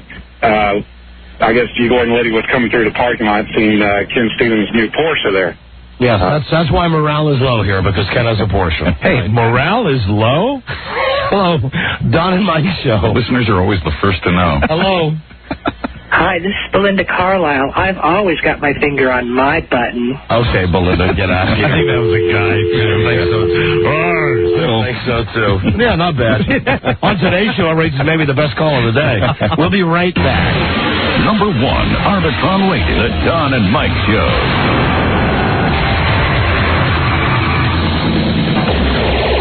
You know, Beverly, golfers like to keep dirt and debris off their golf balls. Oh, yeah. Particularly when you're putting. They call me 3-putt Buck.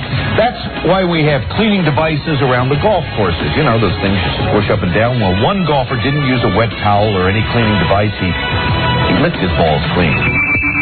Do-da-da-do, Don and Mike. We're going to be in New York City next week from WNEW doing our first ever New York edition of Strip Trivia. Fantastic. I call this my first witness, Lisa, who's been manning the email. Good. We got a special address for everybody in New York who wants to play Strip Trivia. We need at least 5 girls and 5 guys. Excellent. For thousands of dollars in cash. Serious money for everybody. I tell you, it's going to be a great time with Strip Trivia. The email address is striptrivia@AOL.com. I know you had about 100 goof emails yesterday, right? Give or take a few. Yeah, a lot of forwards, a lot of dumb jokes, a lot of, I want to come get naked, but, just pass right on through them. She did tell me, though, Lisa, during the show yesterday, before the show was even broadcast to New York, people were trying to jerk our chain by writing emails in saying, I'm from New York City and I want to play. The super bright people are doing it. Especially smart ones. Not realizing that the time would be put on their email. Correct. Yeah. So what you got? I have about 5 real contestants right now. I've spoken to 2 that we verified for next week, and I did get some pictures. Not a lot, but pass 2 people. them on. I'll show you the gentleman first because I thought you'd get a kick of the picture on the bottom. Okay, the picture on the bottom. Actually, he's dressed as Elvis, I think. He's handsome. Take a look at him. His name is Aaron. Well, it says subject, sign me up. His name is Aaron. And Lisa's right. Take a look at the bottom picture, Mike. If you want to see the personification of cool, he's a cool dude. And you got a picture of a girl? Yeah, I did get one picture from one girl, and she said, I love the show, and I would love to come and get naked for you guys. Oh, beautiful. And here's her topless picture. Oh, a topless picture. Well, she's covered up, but she is topless. That looks to me like she stole that out of a magazine. Well, I don't know. I think it might be real. Did you call her up? Yeah. I've called up there. I left a message. So she's real. The reason I don't think it's a picture out of a magazine because she's not drop dead gorgeous. You know? She didn't mention Jodie Foster or anything like that, did you? Think real red and all lesbian. All right. Okay, so take a look at that picture. So we're going to be in New York next week. We'd like to play Strip Trivia on Tuesday. We need 5 guys and 5 girls, cash prizes. If you're interested, please send the email. Lisa's in charge of that to striptrivia@AOL.com. It's that easy. It couldn't be any easier, and there's big cash for the women and Big cash for the guys. Yeah, well, smaller cash for the guys. Always smaller cash for the guys. And we hope to have the entire strip trivia thing worked out by the end of the week. We'll play it next week. Now, it was yesterday that they were supposed to give the lethal juice to Timothy McVeigh. Yes, and in Terre Haute. Because of that missing evidence that a lot of which was found in Baltimore. Today, actually. Yeah, Today was supposed to be the day. Well, okay.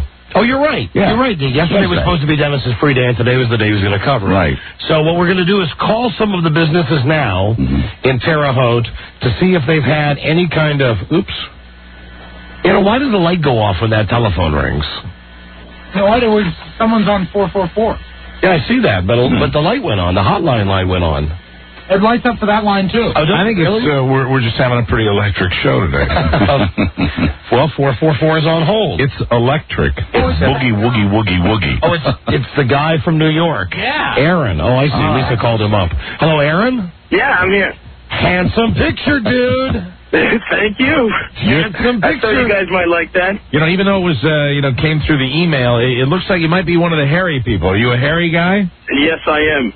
You have back hair, a lot of back hair? No, well, it's starting to migrate down, so. To describe the picture of Aaron, he's standing sideways wearing like a Magnum P.I. Hawaiian shirt. Yes, he is. And he's giving you the two-finger point like, here I am. Looks funny. And were you once an Elvis impersonator? Yes, I've worn this outfit many a times.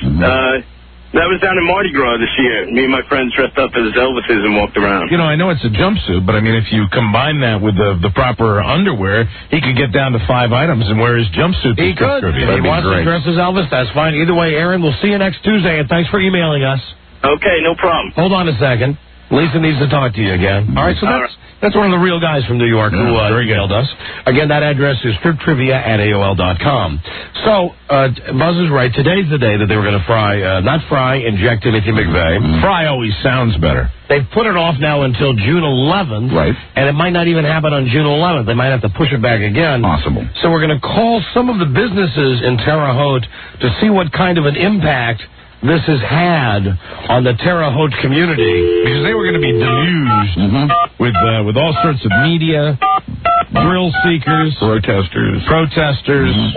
Oh, the A&W's busy. You know what business I'm sure is taking a terrible hit? What? The hooking industry. Because it's so significant in Terre Haute. If you want a good hooker. Yeah. Hey, you know, isn't Terre Haute for a while known as the hooker capital of the world? Well, they train a lot of them there and then ship them out. All right, now we're calling Applebee's. I love Applebee's. Great place for hooking. TGI McFridigans. Here we go, Applebee's. Get ready. A&W was busy? Yep. Is that like the root beer? Yeah. Yeah, right. Yeah. Great hot dog there. What? No answer at Applebee's? Well, they probably left town because there's no execution. They're all gone. All right, hold on. How about a Burger King? Thank you for calling Terre Haute Applebee's. Still speaking, may I help you? Hi, this is the Don and Mike show. We're on the air right now, and we're doing a national radio show from CBS. Hope that's okay with you. We're calling to find out there at Applebee's in Terre Haute. Have you seen a decline in profits since Timothy McVeigh is not being executed today? He is not being executed today, no.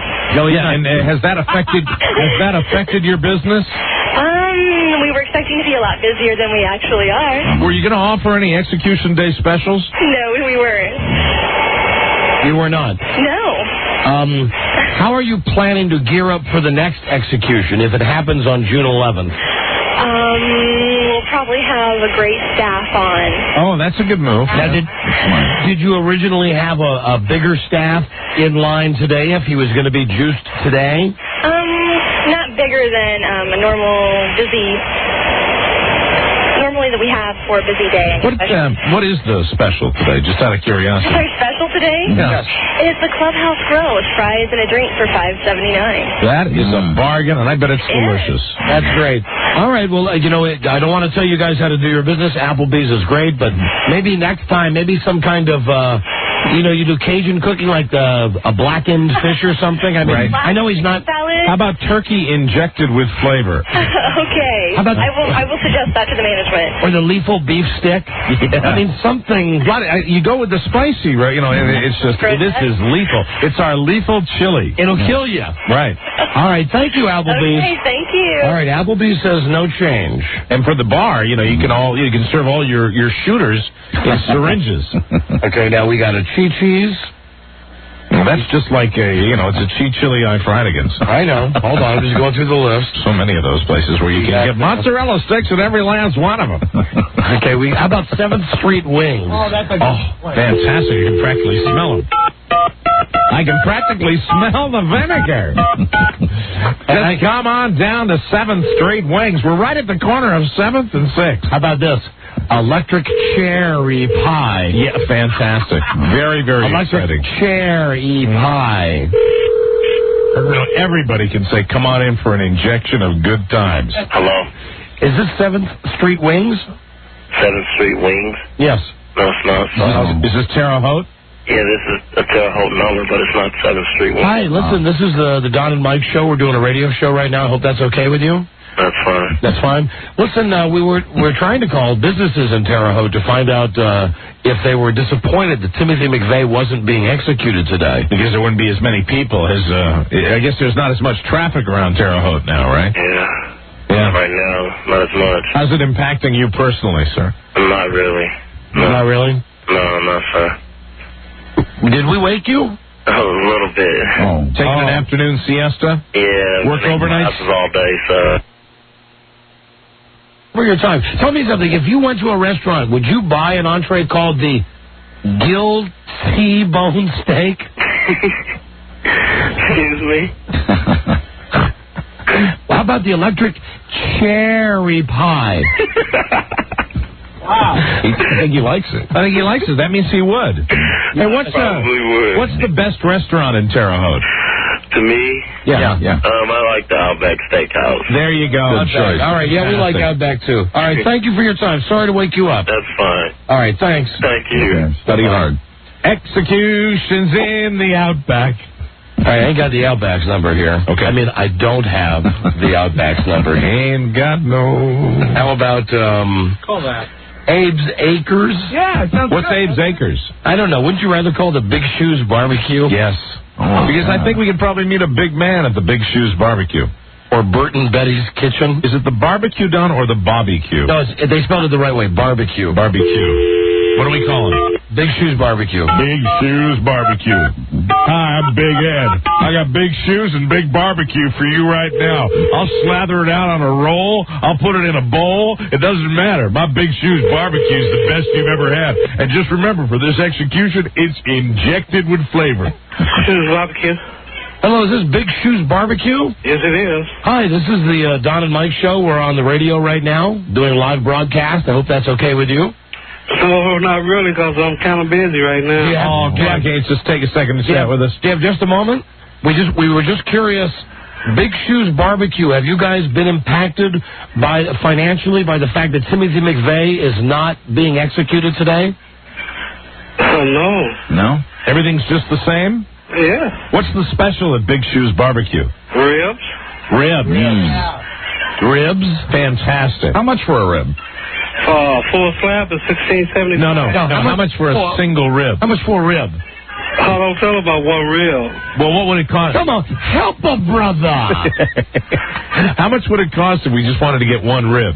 Pour some in my hand. You can get three bones for $6.75. Hey, all right. That means, Rob, do the math. What would one single But how rib much be? for a rib? What? $2.25. We'll give you $2.25 for a rib. No.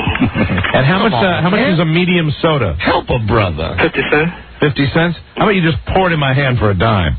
Yeah. Can you break 100? Yeah. Okay. All right, goodbye. Thank you for your time. All right. Bye-bye. Listen, you Jerry Curl Wen. It's probably the only black man in America who's not seen I'm Going to Get You Sucker. Apparently not. I love that tape. And here we are quoting the only black movie we know by heart. It's Chris Rock, isn't it? Yeah. Yeah. 50 Cent. 50 Cent. Oh, come on, man. Help a brother. Okay. Man, that's cold. One more, Mike. Okay. This one's for you. Very good. Okay?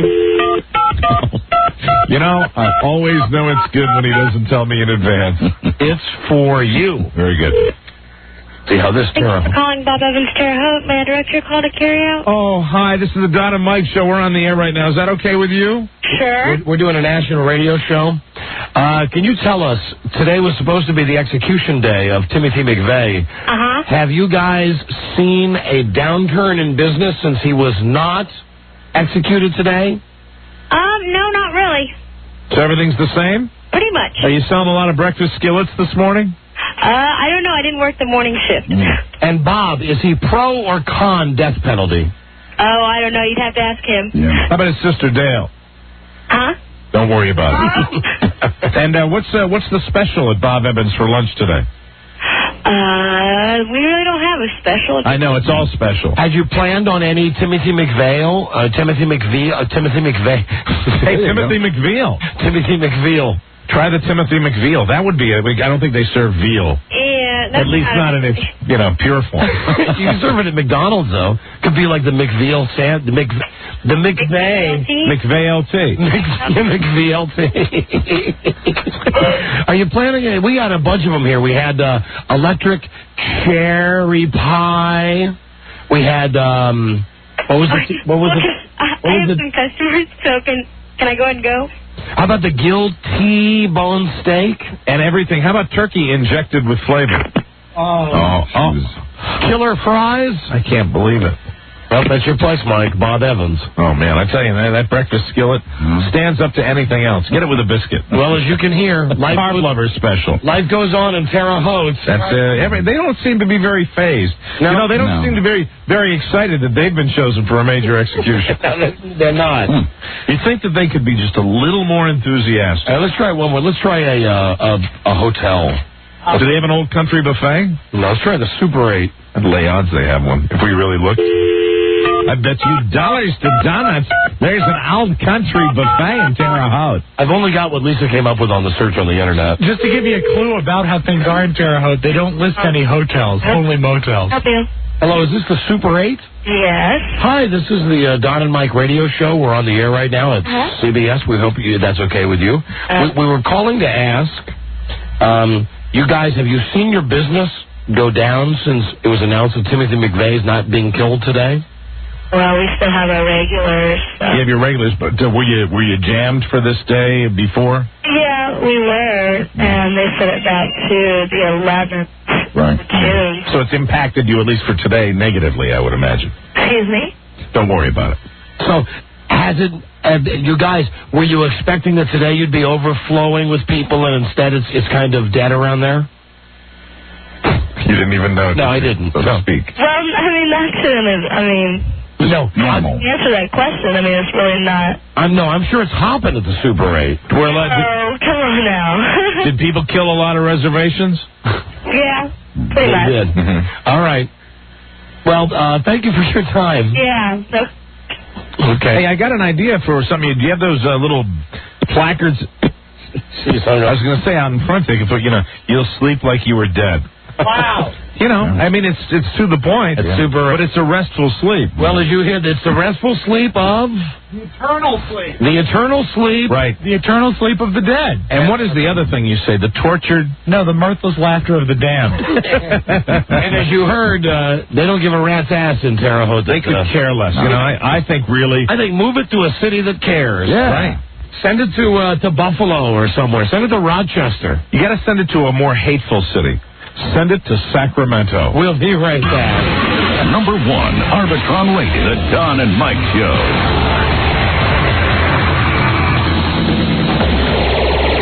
The truth shall set you free. Guilty of inciting happiness, Don Geronimo and Mike O'Mara. Wow. The day's just getting better. It is. Good. No, the day is getting better. We just on the phone with Leah Remini for a while during the commercials there. Everything's cool. We love her. She loves us. Good. Well, we do love her, and that's good news.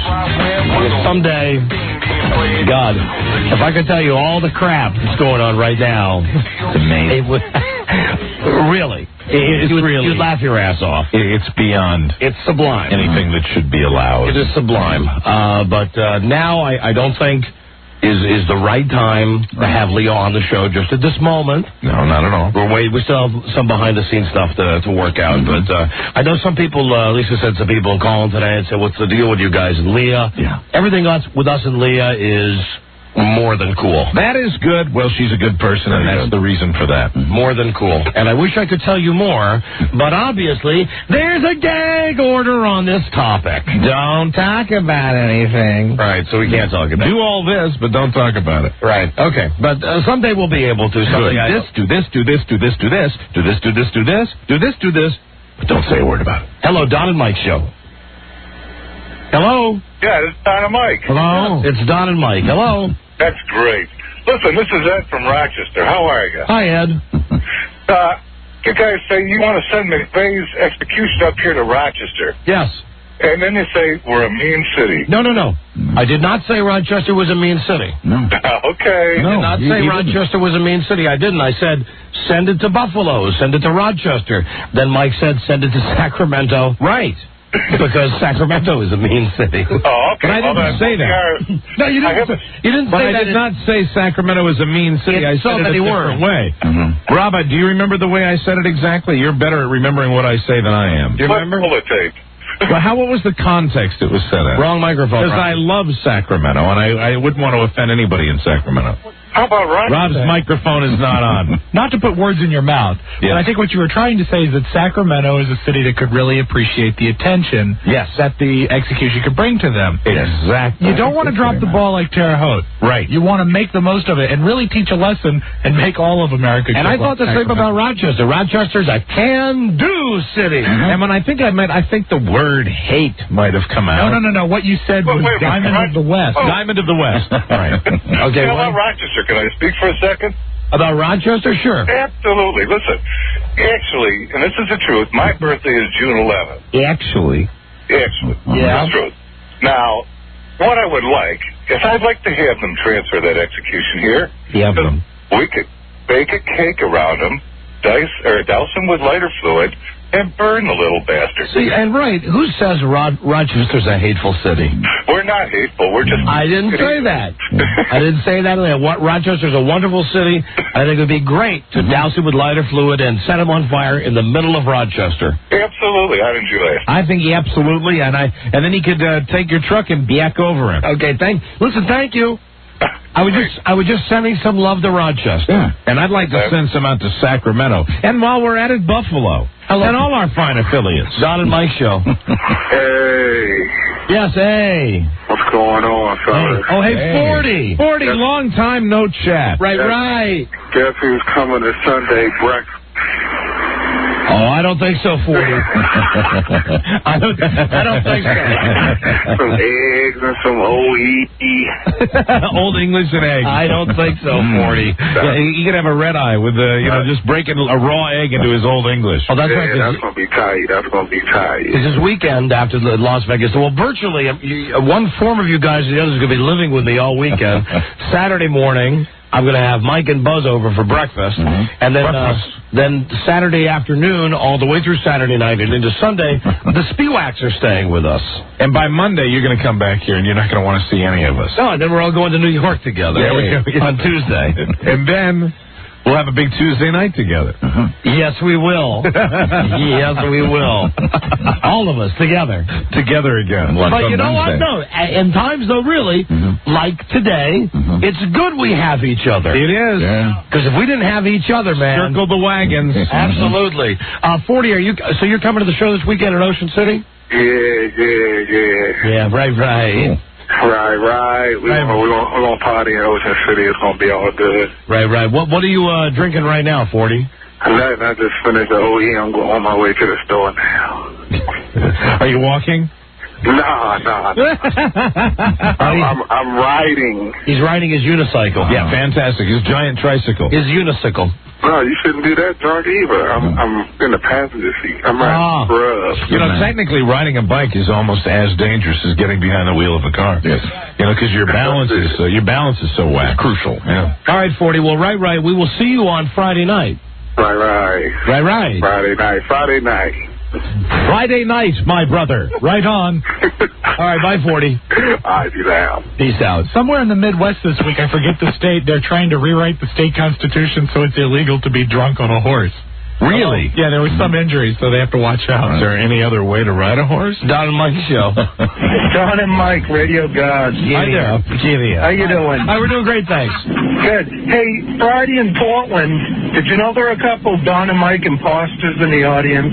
We'd heard about that, that before the show, a couple of guys were running up and down the aisle pretending to be us. They must have been real handsome guys. Hey, they really were. I watched in the hallway about 100 people come up to these guys, shake their hand, and offer them books and all that. Were they big, ugly guys? Okay, here's the deal. I was being Rob A. Hold on, you were one of the impersonators? I was the one that said I was Rob A. Oh, my God. That cracks me up. Like only four people come up and they look at me and said, "Oh, you don't look anything like Rob A on the website." You still said you were Rob A? I did. Even with that obvious Maine accent?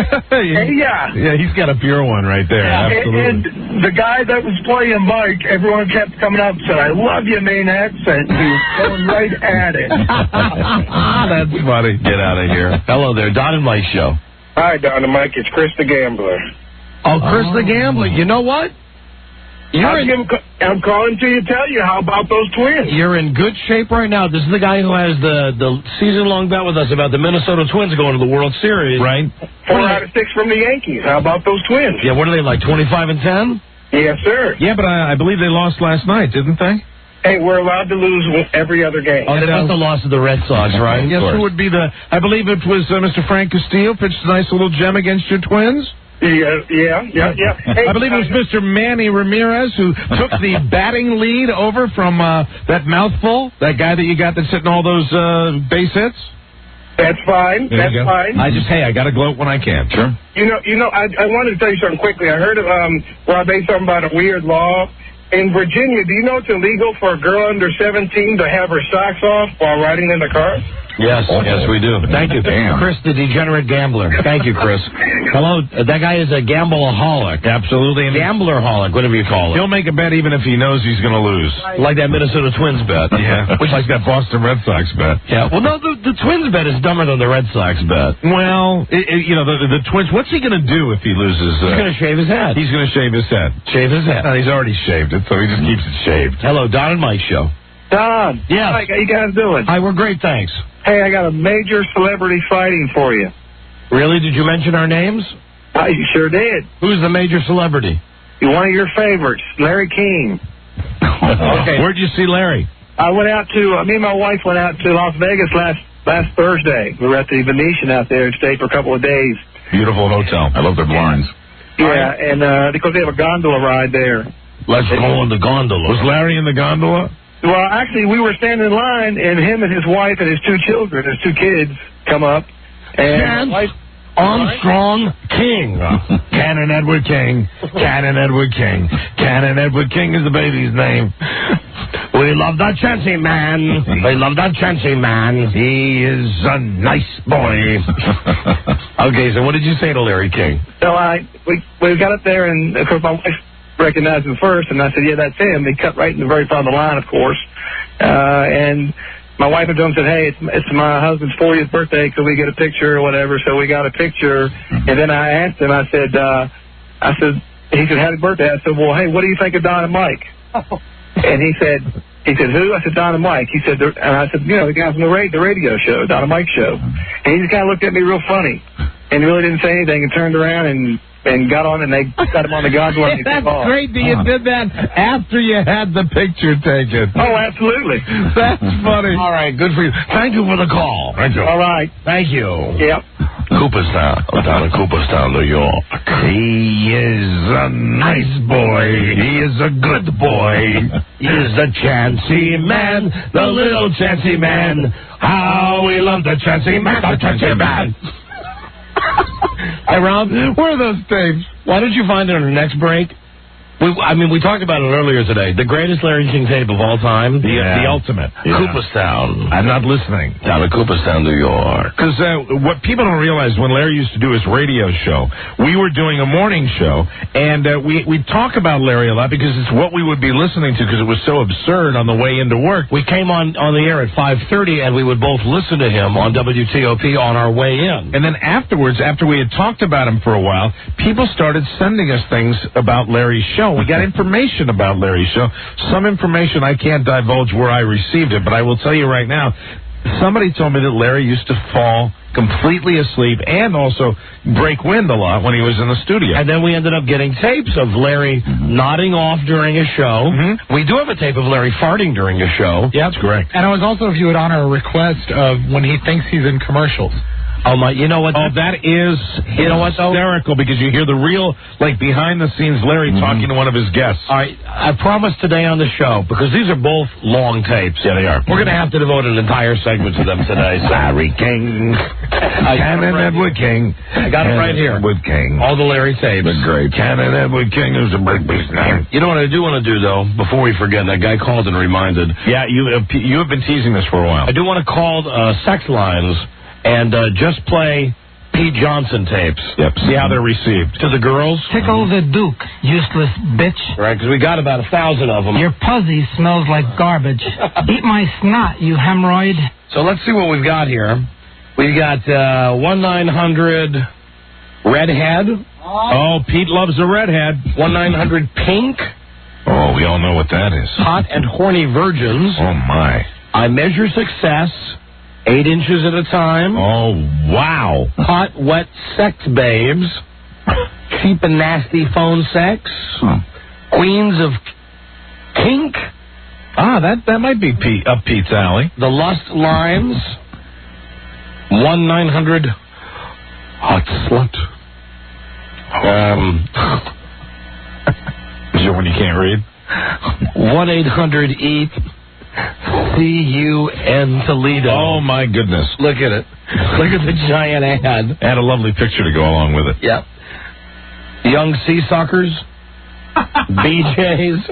California Dream Girls. 1-800 I Love Teats. 1-800 CLI. Yeah. All right. 1-800 Dark Jugs. Just let me hear what that's about. Hold on. Very good.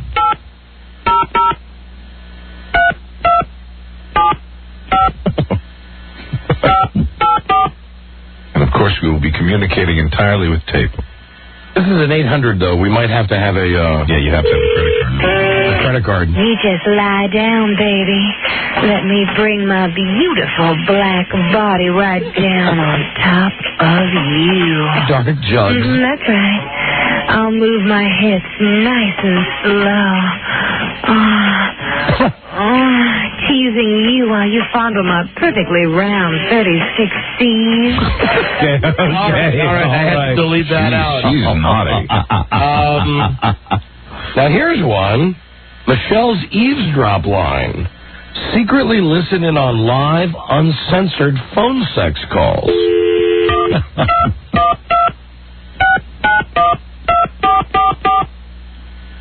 Only 99 cents per minute. Please enter your ID code now. If you don't have one, please hold on. Well, this is how they Hi, I'm Michelle, and you've reached the eavesdrop line, where you can secretly listen in on hot, live, uncensored phone sex from only 99 cents a minute, plus a $7.99 connection charge. Yeah. You'll hear hot girls and guys fulfilling their most private fantasies, and they won't even know you're listening in. You'll be billed just once a month on your MasterCard, Visa, or American Express. All right, goodbye, honey. Goodbye. You got a good 900 one? I'm looking, Mike. How about redheads? That was an 800 number. Oh, bummer. Okay, hold on. How about the Fill My Hole line? That, of course, is the New York City pothole problem hotline. I think this is a 900 number. Welcome to Secret Encounters. You must be over 18 and call from a touch-tone telephone to use this service. All right. Brought to you by Global Specialties. Brought to you. Hi, baby. Hi, baby. Found the best place to find lots of exciting girls. Yeah. Over 10,000 local ladies call every day. Wow. We'll hook you up with real local Hook us up. for all kinds of action. From casual encounters to the total squad. Hey, let's go. Always private. Always the unexpected. I pay you to work it, not jerking. $1.29 per minute. Billing will begin 3 seconds after the tone. 1, 2, 3. If you do not wish to be billed, please hang up now. Nope. 1, 2, 3. Hey, I like this music. This is the system main menu. To enter the live talk menu, where you can talk live with local callers or callers from across the country, press 1 now. Hold on, baby. Here I come. Thanks, baby.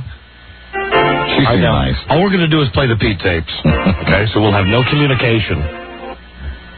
We'll see how this goes, and we'll try a couple Please more. listen carefully to all of the voice instructions before pressing any keys. You got Take it. a moment to listen to our rules and suggestions. Rules? Be discreet with your public messages. Don't give out addresses, phone numbers, pagers, Oh, these are real websites, people. last names, These aren't pros. other I information that could don't violate think we your can do that. privacy. We suggest Well, let me that just you hear what it is. If we can put a message These are like into the people system. calling in. Secret Encounters assumes no responsibility or liability for the actions of callers or meetings between callers. Yeah. If you understand and agree with our system rules, press 9 for yes now. That's a heavy-duty one. This is the system main menu. Nice production To value. record your personal greeting and meet the ladies online, I don't press think there's 1. any harm in If recording you're a new to the personal system and greeting. want instructions, press 2. For tips on how to record a successful greeting, press 3. No. To hear sample greetings, press 4. No. If at any time you get lost or wish to return to the main menu, simply press 0. Please make your selection now. Was it 1 to record you? I think it's 1 to record. Yeah. Thank you. In a moment, you'll have an opportunity to record a 45-second greeting that will be heard by all of the callers on the system. Okay. But first, introduce yourself by recording your first name. Please say your first name after the tone and press any key as soon as you're finished. Pete. Now, get ready to record your personal greeting for the other callers to listen to.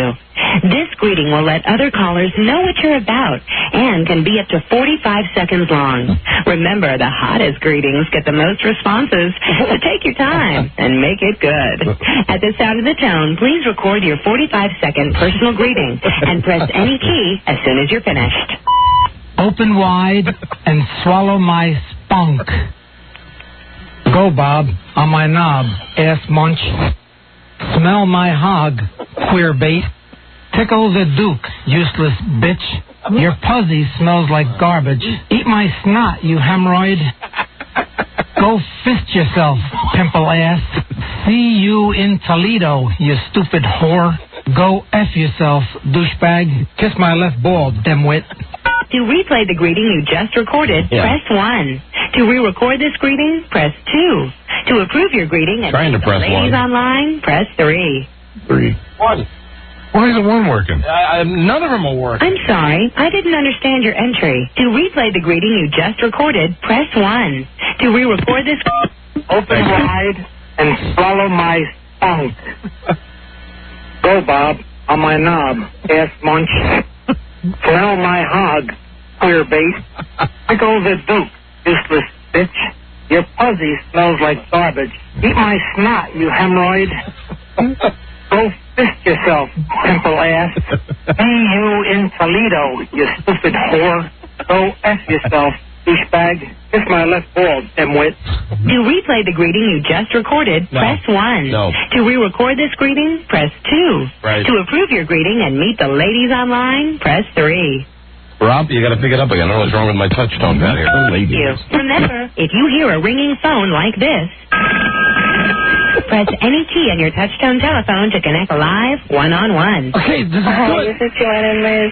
We're looking for guys between the ages of 19 and 25. So now what we have to do is wait for someone to hear Pete's greeting, right, and call us and tell us that they want to talk to Pete. You want to talk to us, get back to us.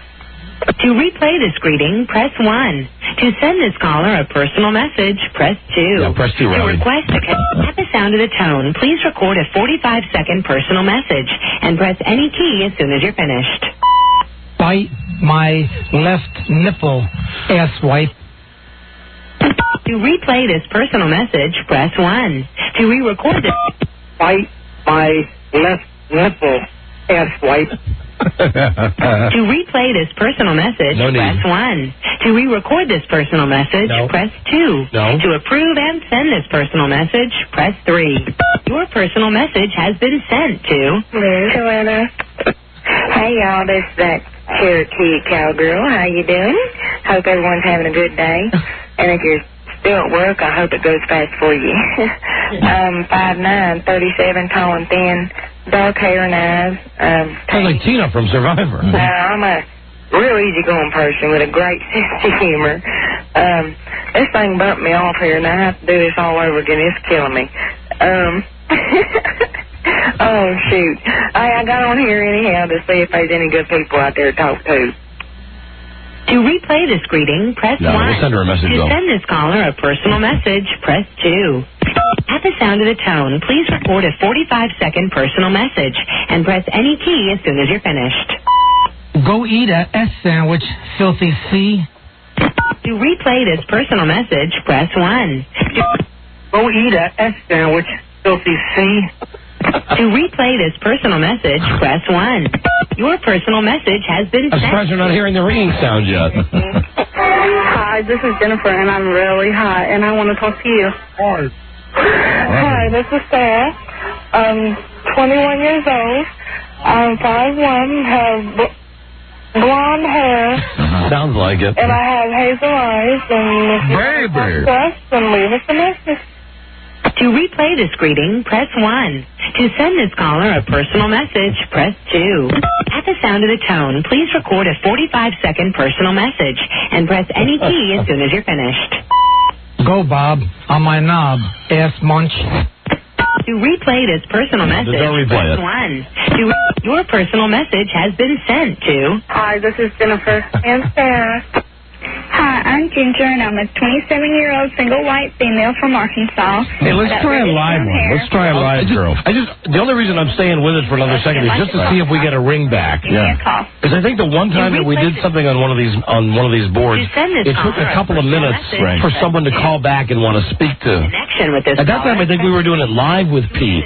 We were writing Pete stuff to say. This caller from sending you any messages or requests, press 5. Make your choice now. This caller has been blocked from sending you messages or connection requests. You have a personal message. Joanna. To replay this message, press 1. To send this caller a personal message, press 2. At the sound of the tone, please record a 45-second personal message and press any key as soon as you're finished. Smell my hog, queer bait. To replay this personal message, press 1. Her message was... Personal message has been sent It was from the Tina... Joanna. I thought it was a Tina sounded like. She said, you hillbilly MFer. Yeah, we had to delay it. Yes. But Pete did get a message. Get a response. Whatever. Yeah, I'll try with a live girl next. All right. You have a personal message from... Hey guys, what's up? This is Becca. Hey, what's up? I just heard the greeting and I was just wondering what all that was about. Okay, I just want to know. Ring back, okay? Bye. To replay this message, press 1. No. To send this caller a personal message, press 2. Tickle the Duke. Please record a 45-second personal message and press any key as soon as you're finished. Open wide and swallow my spunk. To replay this personal message, press 1. Your personal message has been sent to... Hey guys, what's up? This is Becca. It is like my fantasy is to be with somebody inside my race. Somebody that... See if anybody... Just give it another second to see if anybody gets back to Pete. Oh, yes, you can. This caller has been blocked Thank from you, sending Ron. you messages or connection requests. Well, good afternoon, gentlemen. This is Sean, a 35-year-old white female, single, from New Hampshire area, gray blue eyes, brunette. This caller has been blocked from sending you messages or connection. These poor broads. Hey guys, what's up? This is Becca. I'm 18. I'm calling from Louisiana. You heard that one before. That's the girl who just left us a message. Yeah, go past that. I have really long, dark brown hair. Hates are very nice. In case she sends us one back, though. No, I'm not going to stay with it very long. Block her out. Let's just hear. You have a personal message. Oh, okay, last one. Hi, this is Jennifer and Sarah. Like on my tits. One. To send this caller a personal message. They're a little revolved. I'm sorry. I wish, Yeah. Damn this delay again. Mm-hmm. The two girls had a message for Pete. Mm-hmm. They were suggesting Pete do something. It's just as explicit as his. More so. Hey guys, what's up? This is Becca. I'm 18. You know, the line is now stuck, Rob. I can't, I'm really sorry. maybe that's why I couldn't get the keypad to work. Do you remember how to get back to the main menu? Was it hit 0?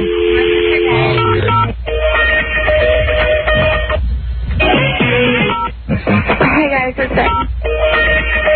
Hey guys, what's up? I mean, do you see what I'm saying? The phone won't hang up. I'm calling from Louisiana. No, the phone, the drop button doesn't work. I'm stuck in this phone system. That's how they get you. And I'm only 135. I'm You see? Forever. You're listening to the Twilight Zone. Right. Hit me up, okay? Bye. Pick it up and see if you can hang it up. Greeting. Hi, Rob. Rob, I'm 25 years old. It's like when you look at it on the internet. This caller, You can never log off. The screen is frozen right now. or to block this caller, do any messages or requests, press 5. No, Make see, your we choice can- now. We can conference calls together. Oh, did you get rid of it? Maybe. Oh, let me see. Let me go to the line. Hello? Nope. So the phones have completely melted down. Yep. You can't dial at all. You're doing better now. Now the warm line is just Jammed. Yeah, it's no longer on the phone. So we're keeping track. We had one microphone blow up today, and the phones aren't working. Right. You know what? We'll get one of the engineers down here. Yeah. Mike, maybe you could call Wendell if he's not sleeping in your driveway. Testing. And, that's annoying as hell. That's going to say if you want to make a call, hang up, right? If you'd like to make a call, please hang up and try again. She sounds a little similar to the operator. Okay, then, you know what? I'm just going to turn that off for a second. But what the listeners should know is those two ladies invited Pete to orally manipulate their secondary sexual characteristics. Thank you. We will figure out what's wrong with the phone, and I think when we come back, we'll call one of the live lines. Yeah, what was the one that we did up in New York? There was one that It was the hot feet line. Hot feet, that's You want right. to call the hot feet line? Well, we got a lovely lady with hot feet. All right, we will be right back. Number 1, Arbitron rated, The Don and Mike Show. It's another Don and Mike Las Vegas style show. Don't miss out on the legendary fun and the top-notch adult entertainment. And now, here's Chinstrap to tell you more. This Friday, the Don and Mike Las Vegas style show hits the Delmarva area at the Rusty Rudder, 113 Dickinson Street in Dewey Beach, Delaware. You've got to be 21 to get in. The show starts at 8. For information and directions, call 302-227-3888. The Don and Mike Las Vegas style show. Don't miss it. Everybody loves Don and Mike. Adored by all their money fans. Don and Mike. Have I lost weight? Let's play soccer. I ran 8 laps today. Hold on, before we call the foot sex line, let's talk to homosexual Joseph. Wonderful. Who's on the line? Hi, Homo Joe. Hello. Now, as you know, Homo Joe is going to be the house mother. Yeah, and he's also got a new job this year, which is casting director for the Dewey Beach Beach House. Yes, the all-gay Memorial Day Miller Lite Dewey Beach House, in which Joe and a bunch of his gay friends are going to be living out their lives in front of us on the radio. More tags on that house than a NASCAR racer. Now, Joe, you gave out your email address yesterday and also your website. Correct. The question is, did you get a lot of response from the gay community? I did, but not from the lipstick lesbians. Only one lipstick lesbian that responded. You know how they are. But the The butch women called you? The butch women called me, but what they need to do, Don, is to put their phone number in there so I can call them back to talk to them and verify some information. Beautiful. How many homosexuals and lesbians got to you yesterday? Well, I got like 50 responses, but only 25 with numbers on it that I can call back folks and talk to them. But that's a very, very good response rate. Yes, it is, but I also screened out some, and I got like basically 3 here, guys, that if you want to look at it and then see what you think about it. Well, now, Joe, you make the decision. You pick the guys and the girls who are going to live in the beach house with you, and when you get them, you just present them to us. Okay, well, I have the 3 guys at this point. So you've already selected 3 guys? That's correct. Have you talked to these guys on the phone? All except for one, because I can't talk to him until after 6, but I've talked to him on email and IM.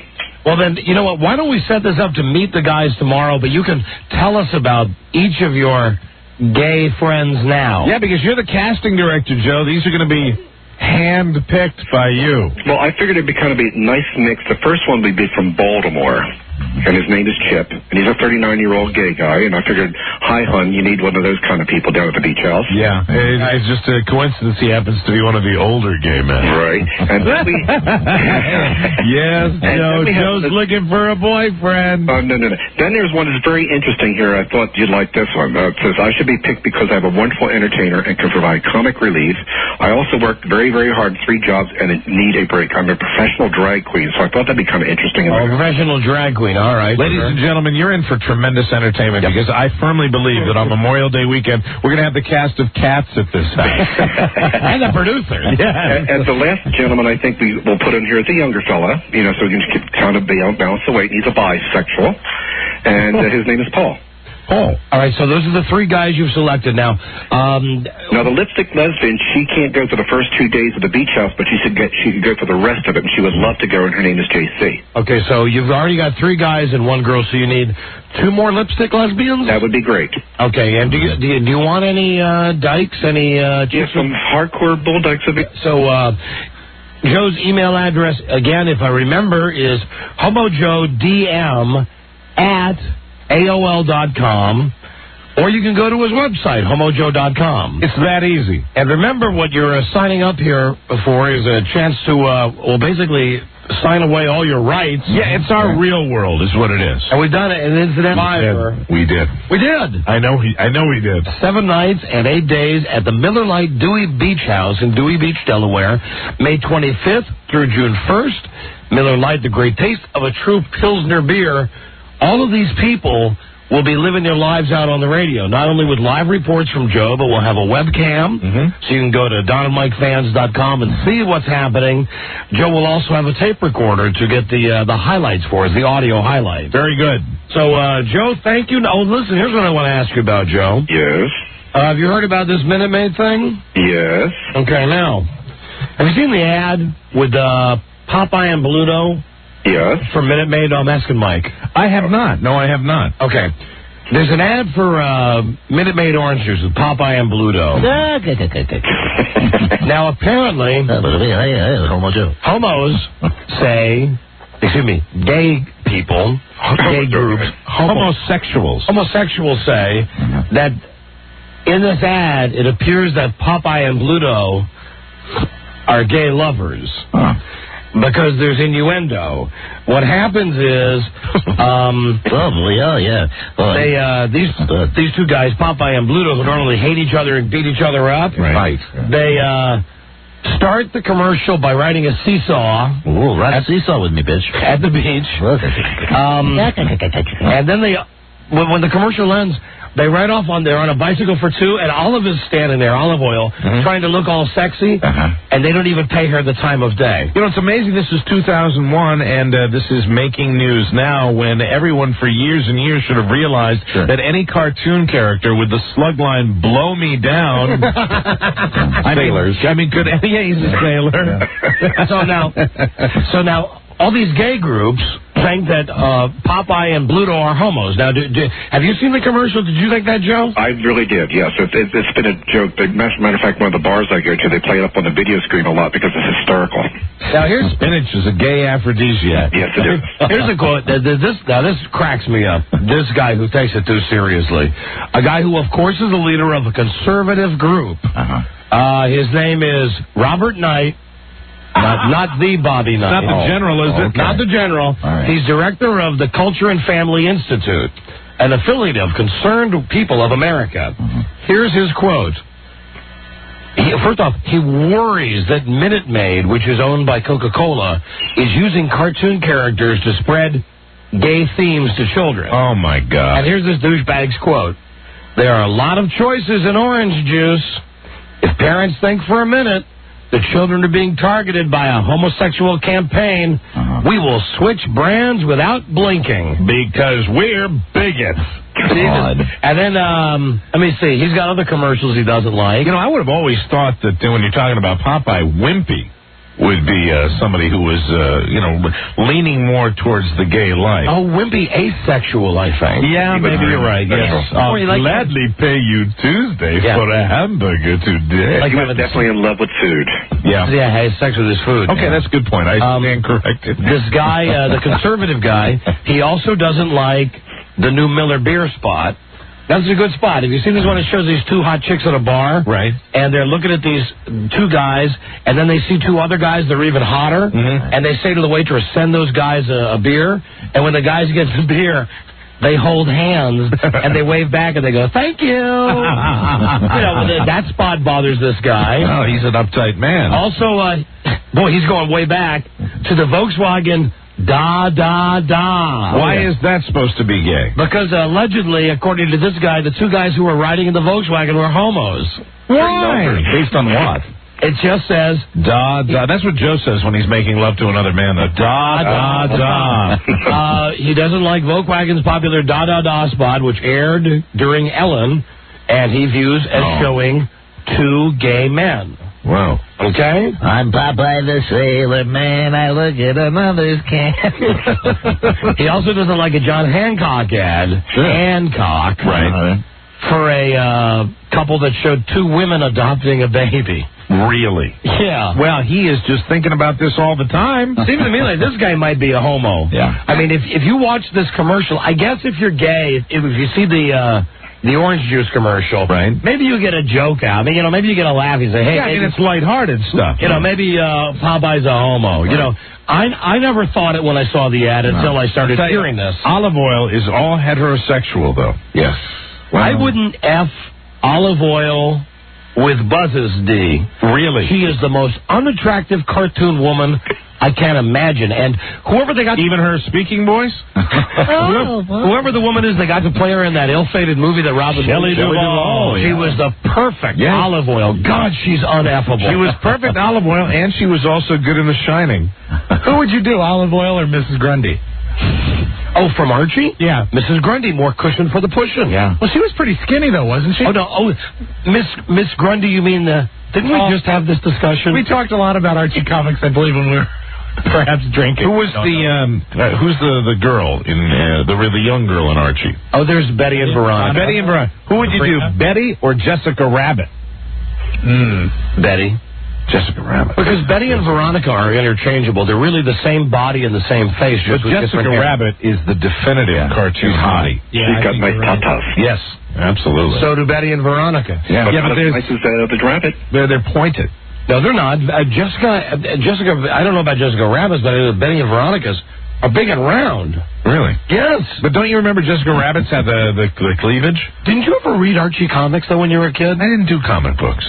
And Betty and Veronica the same as any one of the Pussycats. I don't know whether I led a deprived childhood, but comic books were not part of it. You know what kind of comic books I read growing up, really? Am I the only guy in this room that ever J.O.'d to Betty and Veronica? Well, yeah, you may be alone there. I did. You know what? That shows me that you have an incredibly active imagination, that you were able to take that cartoon and derive that kind of pleasure out of it. You had to run a little fantasy through. I'm going to have to bring you an old Archie comic. I don't have any at home, but I know Archie. I mean, I know what you're talking about, and I watched the cartoon show. But you have to see the old cartoons of Betty and Veronica. I mean, maybe it's because I was a little creepier when I was your age. I was reading like Creepshow.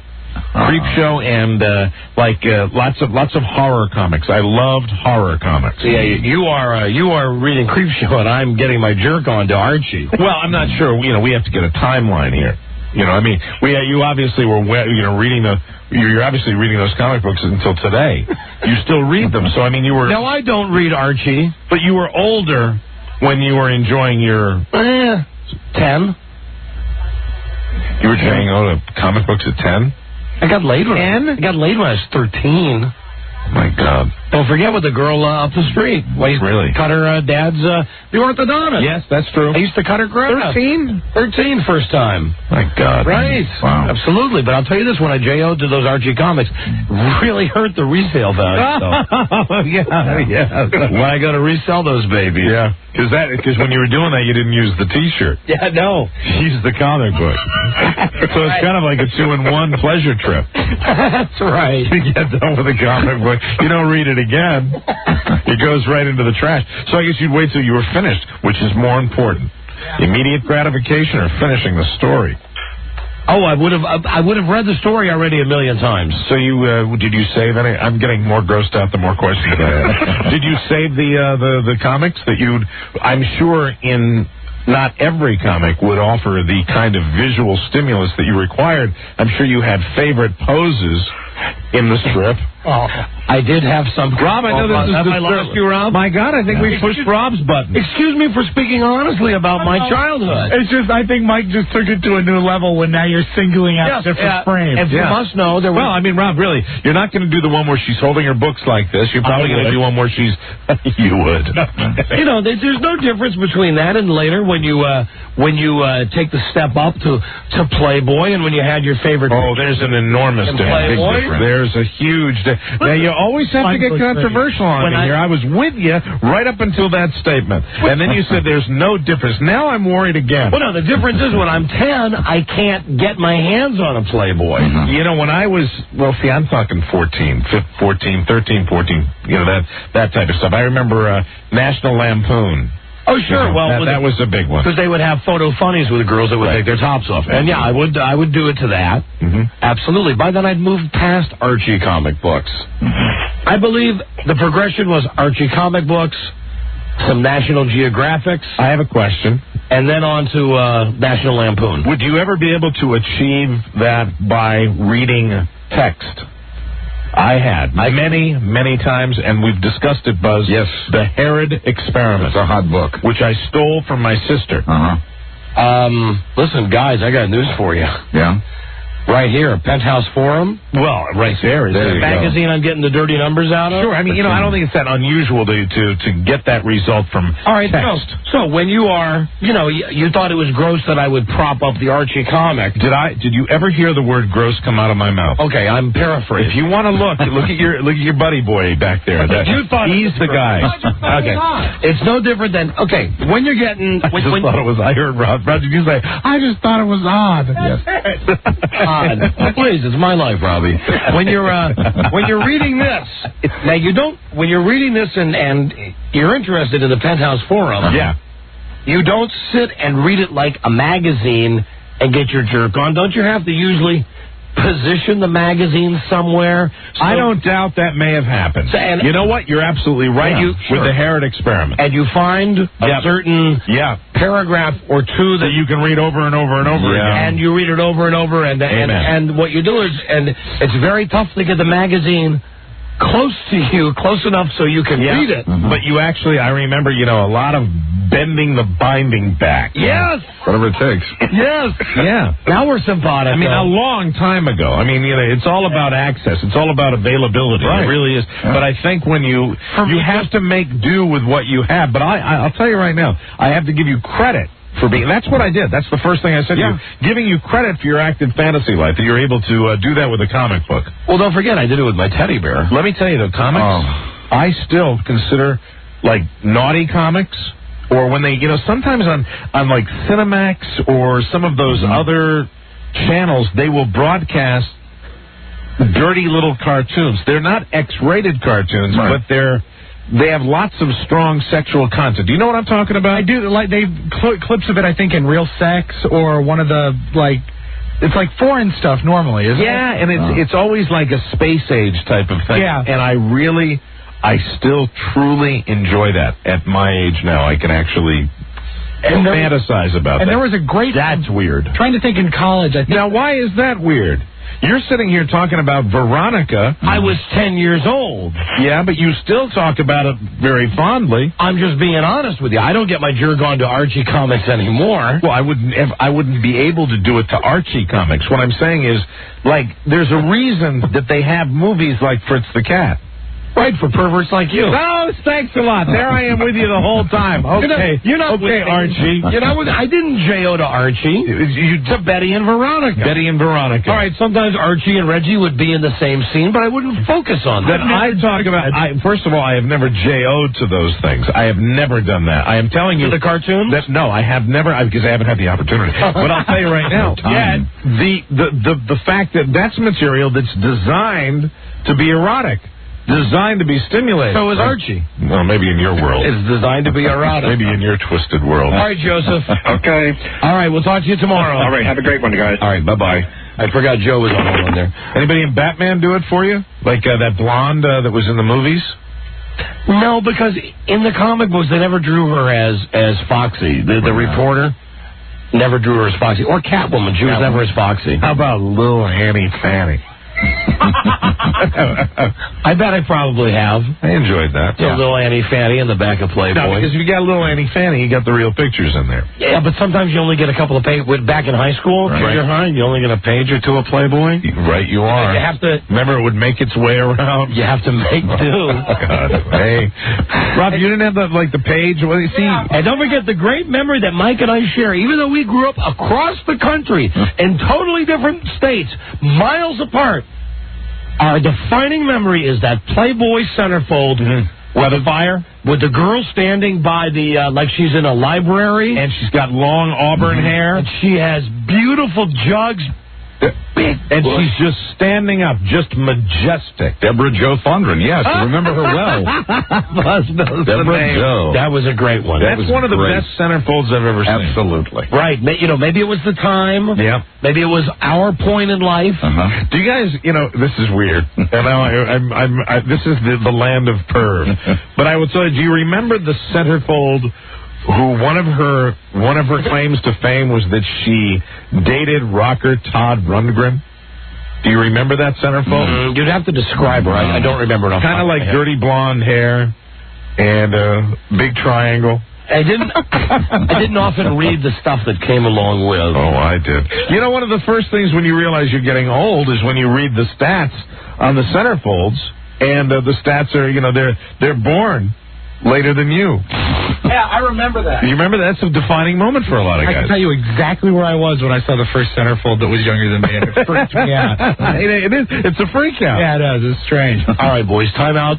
What we forgot here was the 1-900-HOT FEET. Let me J you off with my hot feet. So when we come back, we will try that with Pete Johnson. Aye. And I still haven't forgotten the Larry King tape, so stay right there. We'll be right back. Number 1, Arbitron rated, The Don and Mike Show. Gee whiz, gang. Looks like the killer gutted the victim, strangled him with his own intestines, and then dumped the body in the river. You're right, Scoob. We're dealing with one sick son of a bitch. Just an alcohol swab and a quick penlight inspection, and it begins. The Don and Mike Show. Friday live from Ocean City, Maryland. Will be at radio station 96 Rock. All right. Las Vegas style show Friday night for all of Delmarva will be at the Rusty Rudder. That's in Delaware. Then next week, Tuesday, Wednesday, live from New York at WNEW. You want to play strip trivia? Email Lisa at striptrivia@AOL.com. Good. That's only if you live in the New York metro area to play with us next week. Okay, let's try one more quick round of Pete Johnson. Hi. The phone sex tapes. Gonna call the 1-900-HOT FEET. We had good luck with this the last time we called it. And, of course, it's the charm of Peter Johnson. Yeah, now we're not going to say anything. I mean, we're going to say you're on the air, but after that, it's just going to be the tapes of Pete. See my long, firm, and shapely legs. They feel so smooth and silky. That's right. All the way down to my tiny feet and freshly painted little toes. My body gets hot all over. And you kiss my soft, sensuous feet and tickle my tiny toes with your Yes, baby. Yes, baby. Come a little closer and let my tiny size 5 feet with the high arches rub you all over your heart. Oh, you must be 18 for these hot feet. You get a lot more for only $2.49 to $3.99 per minute. And it's sponsored by Boulevard Entertainment. Yes, come on, give me the girls. Customer assistance, call 1-800-777-1249. Come on. Billy will begin 3 seconds after the tone. Oh, Mike, the centerfold you were talking about in Playboy. BB. For this call. I don't know, but it's Liv Tyler's mother. Yeah. Time may be billed at the prevailing permanent rate, and calls may be monitored for quality purposes. One moment, please. Here we go. Put us through to the whore. BB something. To be connected to women with sexy little feet and toes who are ready to get kinky with you, press 1. Remember to get back to the main menu. You can press star at any time. All right, P. Johnson, phone host theater. Press 1 for a live triple. Remember to get back to the main I think I heard menu. triple. You can press star. Really, 3 girls, you guys? 6 feet? Under 30 toes? 29. Hello? Don and Mike show, you're on the air. Hello? Smell my hog, queer bait. What'd you say? Tickle the Duke, useless bitch. Well, what a greeting. Your pussy smells like garbage. Well, thank you. Go eat a S sandwich, filthy C. Are you enjoying this? Open wide and swallow my spunk.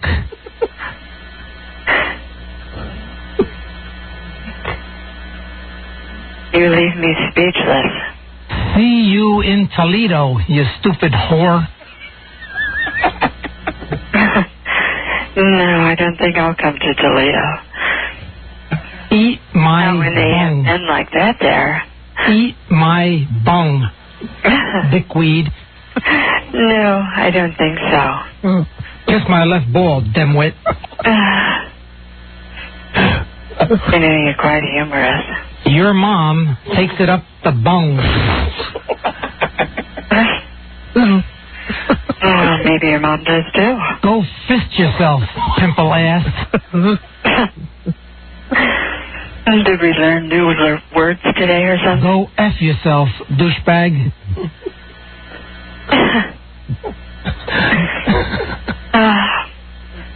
She's not even... Why don't you try some of these things? Tickle the Duke, useless Might make you bitch. feel better. Go F yourself, Oops. Oh, dear. I'm sure we all do that. Let me get a new girl here. Yeah. Goodbye, whore. Let's get a new girl. Press 1 for a lot. Remember to get back to the main. See if we got a better girl here. That last one didn't want to talk with Pete. No. Hello? Don and Mike show, you're on the air. Hello? Tickle the Duke, useless bitch. What's your problem? Your mom takes it up the bung. You sound like a disgruntled postal worker. Your pussy smells like garbage.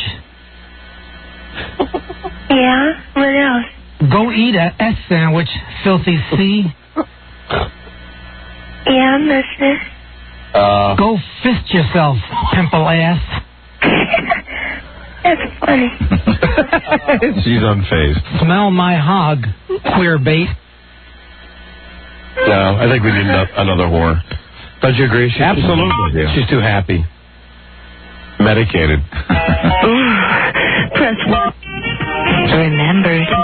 Music makes me laugh. Do-do-do-do-do-do.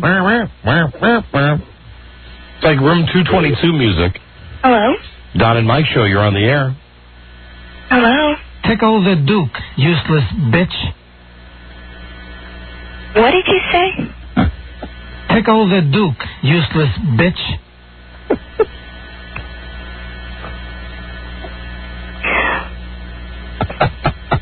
You are just so incredibly charming. How long has this homosexuality of yours been repressed? Go F yourself, douchebag. Why do you feel the need to We got one yell here. at somebody you don't know? Go eat a S sandwich, filthy C. You know your letters. Wow, so you've had some education. See you in Toledo, you stupid whore. Bye-bye. Oh dear, Pete. Peter. We finally got one to play along. Right. Talking to Pete and everything. Up to a point.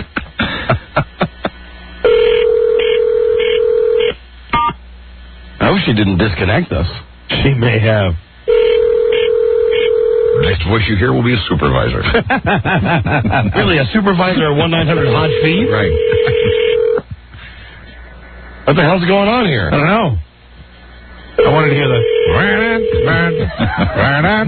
Press 1. Oh, Pete. Look what you've done now. Peter Johnson, Surly Pete. Amazing. God. Tickle the Duke, useless bitch. I like when she says, what? Let me play the tape again. Tickle the Duke, useless bitch. You know what she did? She just put us on a trunk line that was ringing and ringing. Yeah, it was a cruel trick. All right, well, ladies and gentlemen, there he is. That's it. Way to go. The tapes worked. 3 different women, 3 different reactions. There you go. We'll try it again another time. Maybe next time we'll call the... stop that. Call the horny local girls line. Very exciting. The cheap and nasty phone sex line. Cheap and nasty. The hot, wet sex babes line. They're all there. They're waiting for our call. Yeah, Pete loves them. Smell my hog. Okay. Queer bait. Yeah, you just behave yourself, Pete. I think next time what we should probably do is accent it with a little bit of you to get them going. Hi, how are you? And then once you suck them in... I'd like a ham and cheese sandwich. And once you suck them in... I got a message for you. We get going with... Go F yourself, I didn't say that. Your pussy smells like garbage. I swear to God I didn't say that. I didn't. I promise you I didn't. Okay, hold on.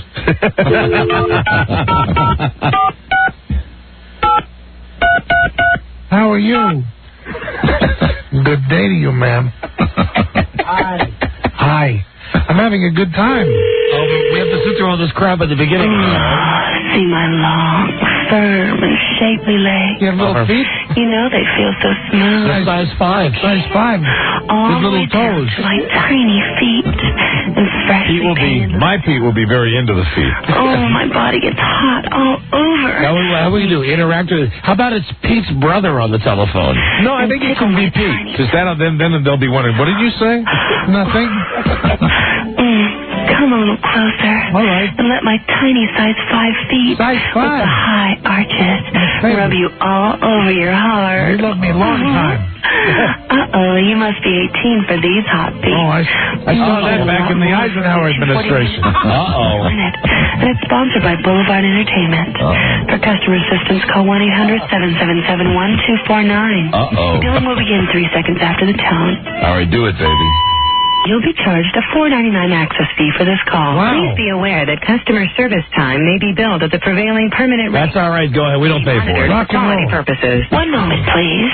I'm ready. To be connected to women with sex. There's the music. Remember to get...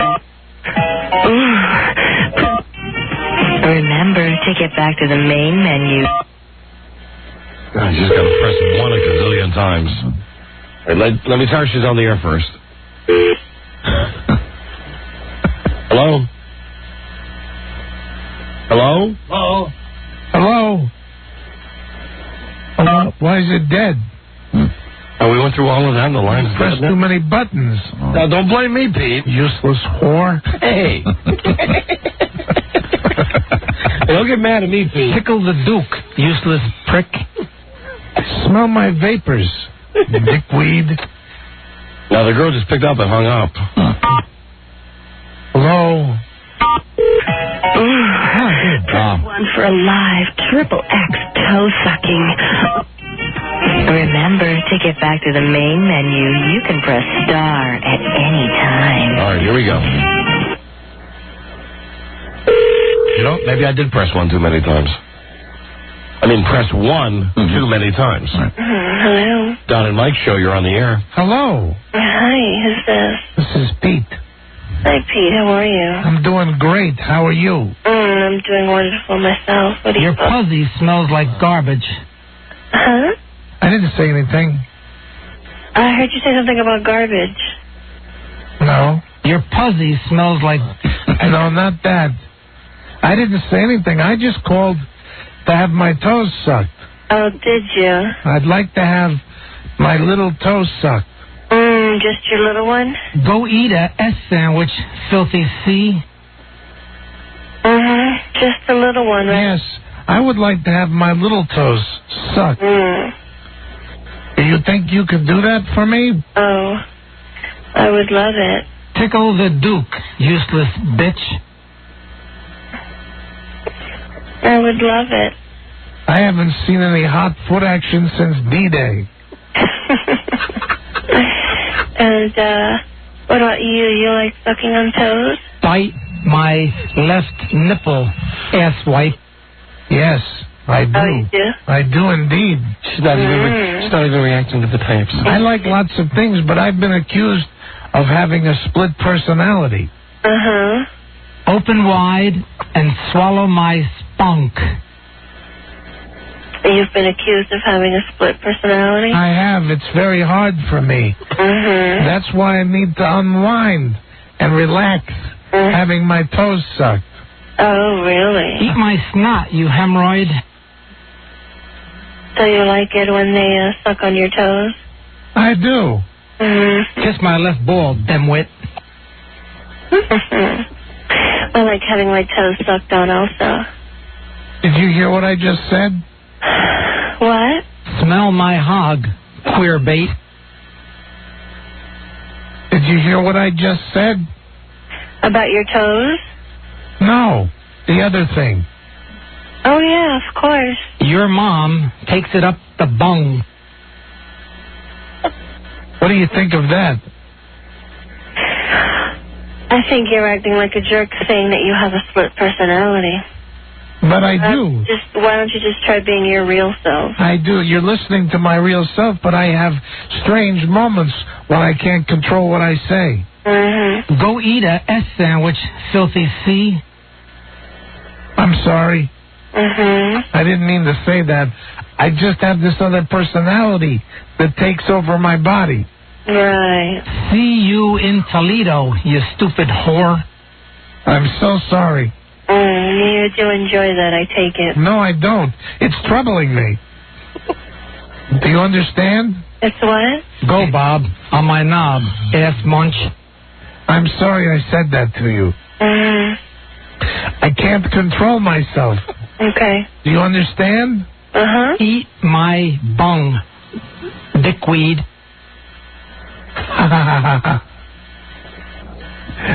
That one was funny, don't you think? If you say so. You're no fun. I have something to say to you. Tickle the Duke, haven't said useless enough, right? bitch. Tickle the Duke, useless bitch. Go F yourself, douchebag. I'm glad you're enjoying yourself. Eat my snot, you hemorrhoid. What's wrong? I'm glad you're enjoying yourself. But what's wrong? Oh, nothing at all. Go eat a S sandwich, filthy C. That was funny. Are you having a good time? Bite my left nipple, asswipe. Now start sucking my toes as I talk dirty to you. Okay. Go ahead. Kiss my left ball, dimwit. Come on. Yeah. Smell my hog, queer bait. How's that toe? Rolling my tongue around in circles. Are you eating any of my fungus? I'm eating it all. See you in Toledo, you stupid whore. Now go to the big toe. Running my tongue in between your toes. What color are my toes? What color are my... They're kind of like a funky yellow. No, they're blue. Eat my snot, you hemorrhoid. Are you having a good time? Me too. Your mom takes it up the bung. I only have 2 toes on this foot. Oh, do you? Yeah. Take care of both of them. Okay. Eat my bung. Dickweed. Eat my toes. Uh-huh. Eat my 2 remaining toes. See you in Toledo, you stupid whore. Do you like my toes? Yeah, I do. I like them a lot. Okay, I'm done. I'm finished. Are you? I'm through. Hello? Oh. Hello? Who's on this line, please? It's me, Pete. Pete? Yeah, you want me to get back to work? Pete, hello? I'm trying to call extension 741. Ken? Hello? Hello, who's this? I'm just talking to my wife. Oh, hello, Grace. Is this Grace? I think we got disconnected. Grace, it's Ken Stevens. Thank God. I'm real sorry, Mr. Stevens. I won't be tying up the line no more. Hello, Grace? Hey, Mr. Stevens. Yes, Pete. Why did you come down for a Stella Doro breadstick? Go F yourself, douchebag. Oh, Pete. I didn't say that. Go F yourself, Pete. Okay. I will, Ken. Are you making personal calls on this line? I'm making sex calls, Ken. Are you calling the hot foot line again? Yes, I enjoy the hot feet. They suck on my remaining toes. Is the girl still on the line? Hey, miss. Yes. Our secret's out. Say hi to Ken. Hello, Ken. Hello, I'm Pete's boss. I work at CBS. You know, the Survivor Channel? Pete is one of our most trusted broadcast engineers. We have a problem, though. Pete enjoys calling women on the phone. Hot feet. And then he says repulsive things to them. She didn't mind, though, did you? No. Go eat a S sandwich, filthy C. Oh, Pete. Hey, look, she laughed. Do you like that when he does that? If that's what he finds to amuse himself. Hey, I got an idea. After every bad thing I say, you say thank you, okay? Tickle the Duke, useless bitch. Why, thank you. Kiss my left ball, dimwit. Say thank you again. Thank you so very much. I got an idea. May I have another? You say thank you after every bad thing I say. That'll amuse Ken. All right, it will. Go eat a S sandwich, filthy C. Thank you. Open wide and swallow my spunk. Thank you. How about she says, thank you, Pete Johnson? Yeah, that's an idea. Would you do that one? I didn't hear you. Thank you, what? Pete Johnson. That's his full name. I'd like to humiliate him here at work. Oh, really? Yeah. Yeah, so say thank you, Pete Johnson. After every bad thing I say, okay? Will you do that for me? Go. Eat my snot, you hemorrhoid. Oh, thank you, Pete Johnson. See you in Toledo, you stupid whore. Why, thank you, Pete Johnson. Go fist yourself, pimple ass. Thank you, Pete Johnson. Kiss my left ball, dimwit. Thank you, Pete Johnson. Smell my hog, queer bait. Thank you, Pete Johnson. Bite my left nipple, ass wipe. Thank you, Pete Johnson. Go, Bob, on my knob, ass munch. Why, thank you, Pete Johnson. Bravo. Thank you, sweetie. We got to go now. You're very nice. Have a nice day. You too. Goodbye. Goodbye. Goodbye. Bye-bye now. You got to hang up first. Please hang up first. I've got to discipline Pete for using this important line for making his sex calls. Oh, boy. Goodbye. Bye-bye. Goodbye. Bye-bye. Bye-bye. Bye-bye. Go F yourself, douchebag. Bye-bye now. No, you're supposed to say thank you. Thank you who?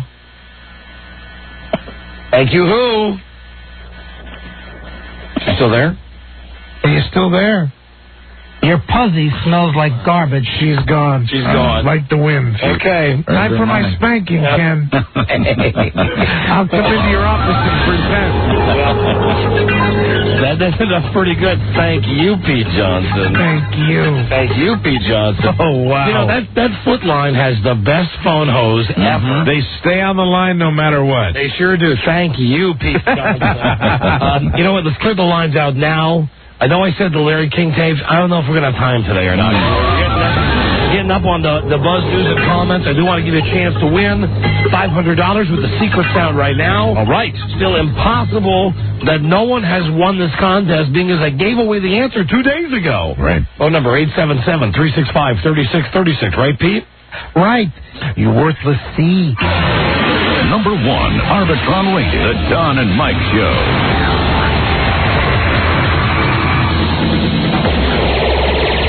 Flop the nut straight.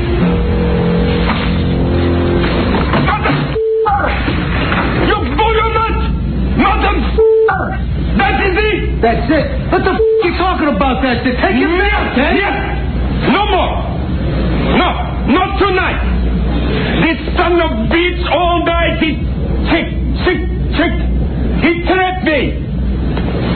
Well, you feeling satisfied now, Teddy? Because I can go on busting you up all night. Нет. He beats me. Straight up. Pay that man his money.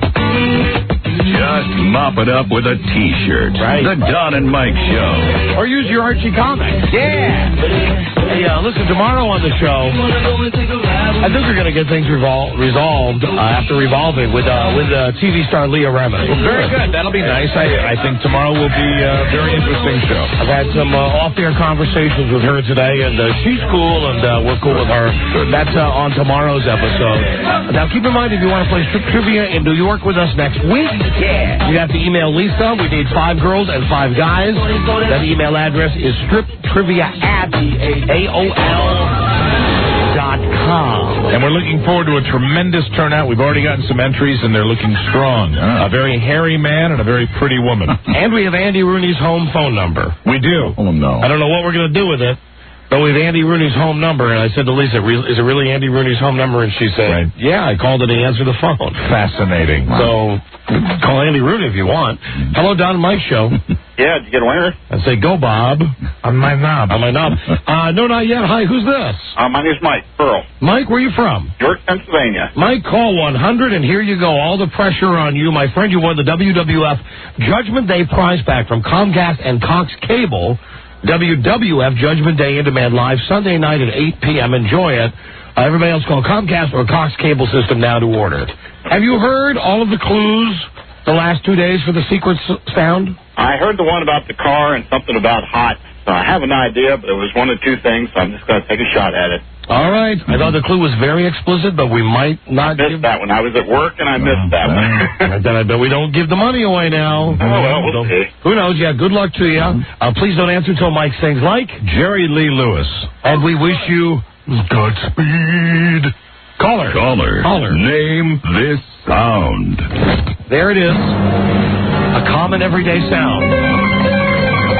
The sound of Leah Remini hanging up the phone on me earlier today.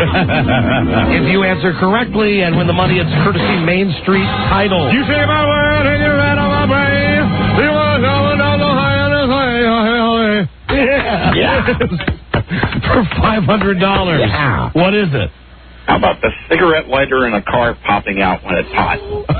You know, I thought for sure we'd have a winner. Look how happy Rob is that we've had Rob's real happy. Rob's doing a little dance here in the studio. Rob's doing his you lose dance. Yeah, we see that quite often. Nope, not correct, but thank you. Don't forget that every guest is a clue for you. Thanks a lot, guys. Clue for you. You're very welcome. You know, I think I do have enough time to play one of these Larry King. Oh, thank God. I've been waiting for this. I love this. I love these tapes. We need this. Okay. Which one are you going to go for? Because they're both, it doesn't matter to me. I mean, it's dealer's choice. We have the tape where Larry falls asleep and where Larry thinks he's in commercials during his show. Right. And then we have the classic one where Larry's sounding drunk, where he's been on the air for 30 days. We'll play one today and play one tomorrow. Play the one today that we haven't heard in a while, the one where he is talking to the guest. Okay. Because that's the real Larry behind the scenes. This is, the thing that makes this hysterical is Larry does not realize that he's on the air. Right. Larry King thinks he's in commercials, and the guest actually has to say to him something along the lines of, we are on the air now. And don't forget, for those of you... And he, like, blames his board operator. Yes. And I know that, it's way back in the day. You don't remember this, but Larry King used to have an overnight radio show. What you'll hear on this tape is Larry break for commercials, and then he will continue. It's a weird thing because, he doesn't break for commercials, does he? They come back on the air. Yeah, this is a Larry King show. And he never thinks that they're back on the air, and then he starts, yelling at his board off. Yeah, so I went the opposite way. They come out of commercials, right. Yes, and now here's Larry. And then you say... It's just amazing. Here it is. It's a great tape that, incidentally, was sent to us by someone who worked with Larry. I really explained that well. I'm very proud of myself. No, they'll get it. Here it is. Yeah. Larry King, thinking he's not on the air. And now, live from Washington, D.C., here's Larry. My guest is Robert Daly. His newest book is A Faint Cold Fear. It is published by Little Brown. We'll be going to your calls at the bottom of the hour at 703-685-2177. Are you already working on the next one? Well, I know pretty well what I want to do, and there's a long process to go through. I have to...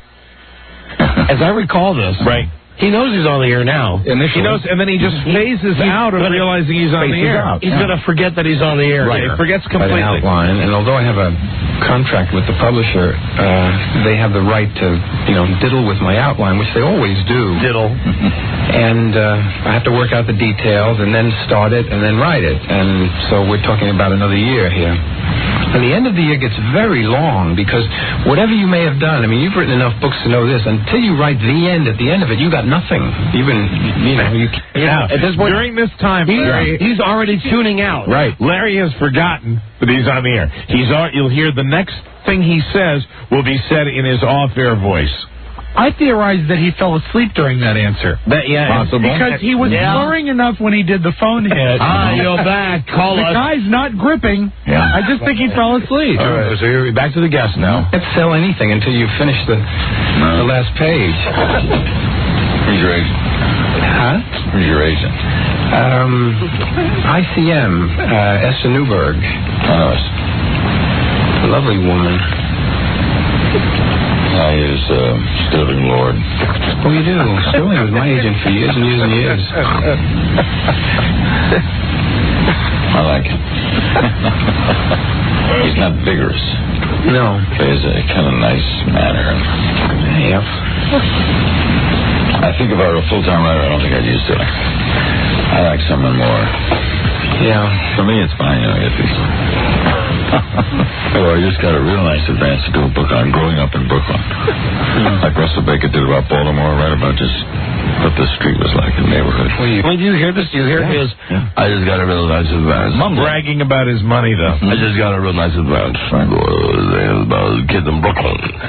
Yeah. You got to listen to just the head spinning of the guest. Because the guest is completely clueless. The rug went out from under him. He thinks he's on the air. He doesn't want to tell Larry that they're on the air. When he just said, the Sterling Hayden. Yeah. Why are you... What's going on? Uncomfortable. Yeah. You got 4 books already behind you.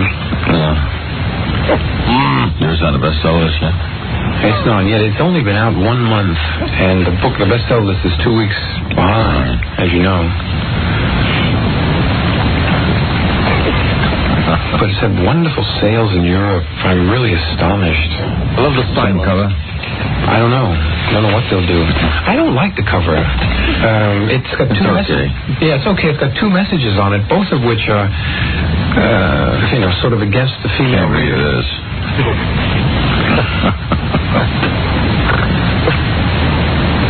All this silence on live radio. Clearing his throat.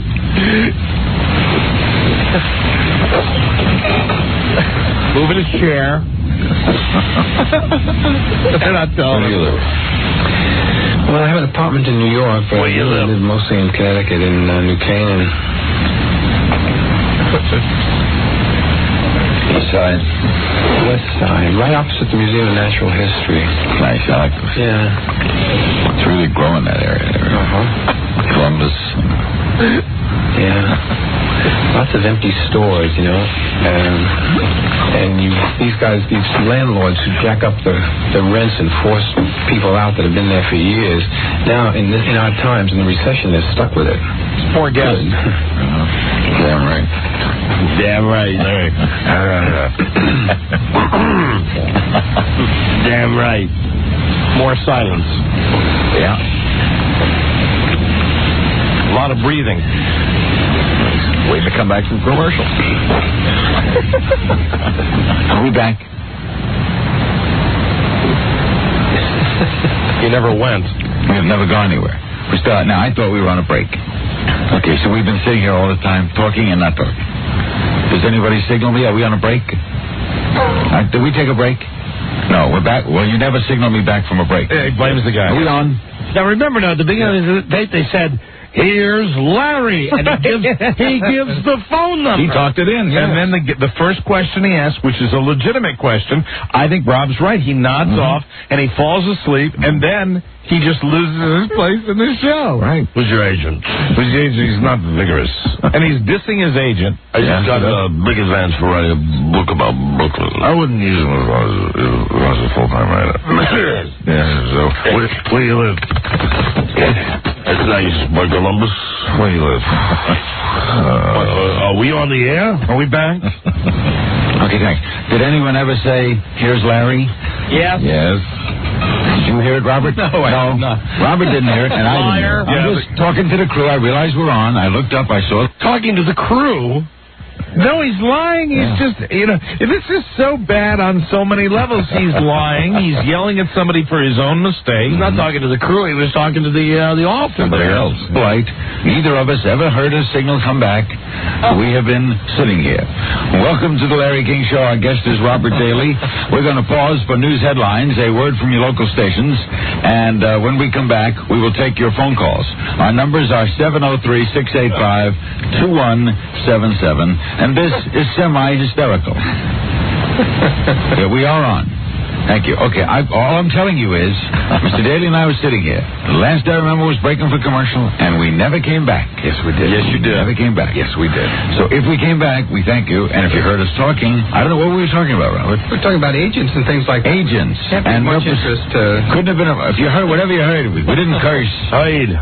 We didn't curse. And you know what? Man, that's Rob, real fast, go re-cue it so we can hear the beginning, because now you've heard Larry's explanation. Yeah, you figure it out for yourself. And the thing that makes it beyond funny is that Larry immediately lashes out. Yeah. And those board-ups, I think it was Mutual at the time. They're behind glass. They knew that they could have probably waved at Larry, but they hate him. Well, of course, they love the fact that he's sitting there on the air. And there's probably, this hateful engineer that is just sitting there staring at him, loving every minute of it. So you've just heard Larry's explanation. Here now we go back, we fast forward to the beginning of the tape. Right.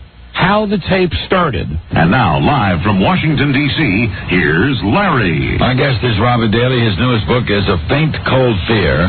It is published by Little Brown. We'll be going to your calls at the bottom of the hour at 703-685-2177. Are you already working on the next one? Well, I know pretty well what... Let's put the theory to the test here. And does he fall asleep right now? A long process to go through. I have to write an outline, and although I have a contract with the publisher, they have the right to, diddle with my outline, which they always do. And I have to work out the details, and then start it, and then write it. And so we're talking about another year here. And the end of the year gets very now right long, there he goes. Whatever you may have done, you've written like you just woken up. Until you write the end, at the end of it, you got nothing. Even you can't sell anything until you finish the last page. Here's your agent. Off mic. ICM, Esther Newberg. ICM, why are you not on mic, Larry? He's Sterling Lord. Oh, you do? Sterling was my agent for years and years and years. I like it. This is one of our best Larry King songs. Oh, that is the classic. I love that. And it's great when you get to hear it, and then right after it, hear the beginning. That was good. So you know exactly how the setup was. And there are still people in this town that love us playing those tapes. And now, here's Larry. I guess there's, who's the agent? Tomorrow we'll play the tape of Larry allegedly either drunk or overtired. Probably not drunk, just complete, once again, falling asleep, which he did routinely. It's time now for Buzz Birdley. Birdley in the news. Here he In is. a world where owning a radio was strictly forbidden, one man found a way to bring good news to his people. Buzz. He made it up. And Buzz? I pay you to work it, not jerk it. What's your lead story tonight? Tonight, happy news, for a change, about money. Okay, all right, good. Stay tuned. Stay tuned for news and comments. News and comments. Coming up on the Don and Mike Show. Not about Eddie, is it? No. Money. Oh, Eddie money. Green money. Oh, real money. Money? That was very vigorous. Professional. Number 1, Arbitron rated, the Don and Mike Show. What's the word from Planet Crackpot? Like a 4-hour comedy catheter, the Don and Mike Show. Buzz? Yes? Robert Blake qualified for the U.S. Open today. Hey. Shot a 38. Thank you. I'm here all week. Bada bing. Hi, Buzz. Hi, Don and Mike. Well, it took a while to soak in what Alan Greenspan and company did yesterday. Greenspan. Wingspan. Greenspan. It wasn't until today that investors really showed their appreciation for the 5th cut in interest rates this year.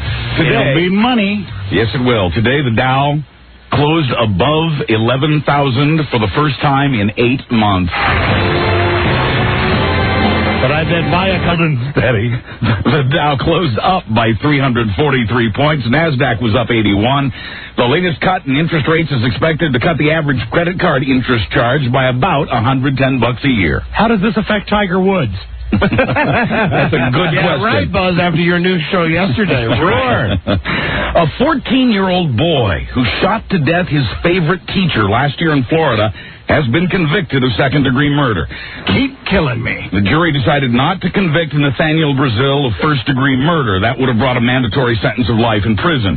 As it is, he's facing the possibility of 25 years to life. Keep killing me. He'll be back in court to hear his sentence June 29th after the judge hears from the family of the victim and the family of the boy. Keep killing me. Brazil says he didn't mean to shoot the teacher who just sent him home early for throwing a water balloon on the last day before summer vacation. Yeah, that's a tragedy. Yes, it is. But I have been glued to court TV for the last week. Yeah. That really could be a weekly show. His lawyer said he didn't, that he cried after the verdict, but he showed no emotion in court. His lawyer, the lawyer for the kid, for Nate Brazil, right, is the biggest dick I've ever seen on two wheels. And you know how they work in the courtroom. They usually succeed. But he is a huge dick. Tough guy. You know, I mean, the facts of the case are the kid pulled out the gun, right, pulled back the slide thing to cock it, right, pointed it at the teacher, pulled the trigger and shot the teacher in the face. All of that is undisputed, even by the kid's testimony. And this prick lawyer has the balls to stand up there and say it was an accident. How did they do that? I mean, I don't understand that. It's the American justice system. They're given choices, and they chose not to convict him of first-degree murder, but to convict him of second-degree murder. The jury said that it all came down to the 11 seconds that the kid got the gun out, between the time that he got out the gun and actually fired the shot. That their study of that period of time is what led them to decide that it was not a cold-blooded killing. That freaking blows. Following this on court TV? Yes, I have. I mean, and I read about it in the newspaper last year when it happened. Anything that would show you that it was accidental during that? No, here's the story. The kid comes... I mean, I know the story. He comes to the door and he says, hey, I want to say hi to these two girls. Right. And the teacher says, well, then come inside the classroom. And this kid, Nate, says, no, I want them to come out here. And the teacher says, come inside the classroom. The kid pulls out the gun, says, I'm not kidding, pulls it back, cocks it, and shoots the teacher in the face. Kid had no priors. I mean, he was not a gangbanger. He hadn't had any violations of the law before. Very strange. Yeah, right. Woohoo, man, that's cold. It is. That's a sucky verdict, Buzz. Jane Smith will become the first governor, or has become the first governor ever, to give birth while in office. Really? The icing on the cake is she had twins. Whoa! The acting governor of Massachusetts gave birth by cesarean last night. Mother and daughters are doing fine. The 36-year-old Republican has been running the state from her hospital bed since May 8th, much to the chagrin of Democrats. I always wished I could do this show from bed. Someday, Mike. Someday, Mike. You're very close right now. Yeah, that's true. With your relaxed position right now. Yeah, give me a cot. They say that she should have handed the reins to the Secretary of State instead of holding meetings in her hospital room and running the state by phone. I saw a gross baby thing on television today. I mean, it's an amazing technological breakthrough. I was watching the Regis show this morning. Yes. So they get Kelly Ripa, who's like going to give birth any day now. Yeah, when is she due? Like June, isn't it? Yeah, so they lay her down on this table, and she hikes up her maternity dress. You don't see her boobs or anything. Oh. And what they're giving her an ultrasound in 4D. Oh, wow. 4-dimensional, so you can actually see the kid's face. Wow. And while you can make out the kid's face, you can see the nose and the eyes. Yeah. You know, the kid looks like an alien down there. Of course. You know, because he's got, well, I mean, like he's got Kelly Ripa's intestines, and he's like holding on to her spinal cord or however he is. Yeah, that's how it works. Or whatever it is, you know. She's got to be in agony. That's got to hurt. She's got to be in an amazing amount of pain. Well, the baby's holding my spinal cord. Well, the kid's holding on to something, and you can definitely see this doctor is showing on the screen.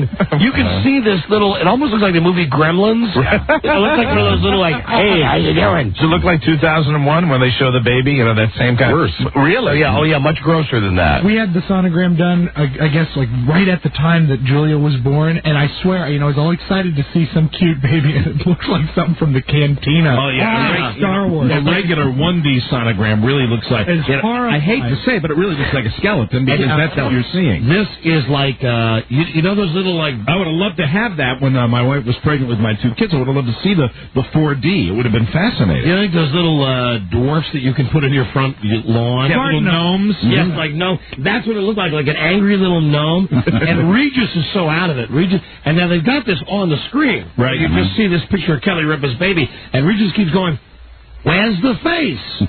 I don't see the face. Yeah, he's probably having one of his blackouts. Just totally daft. Where's the face? I had a rough time this morning. He made a lot of mistakes this morning. He makes a lot of mistakes every morning. Yeah, I suppose. As he drinks his chocolate soy milk. This is my soy milk. Yes, sirree. That's his new thing. Let me just tell you, we're talking about Regis. Get ready for the pinup in your summer issue of 16 magazine, girls. Oh, he held it up on the show. He did this already? No, they bypassed Carson Daly, Tiger Woods, and Justin Timberlake. Regis Philbin, at the age of 69, will become the oldest pinup in the history of 16 magazine.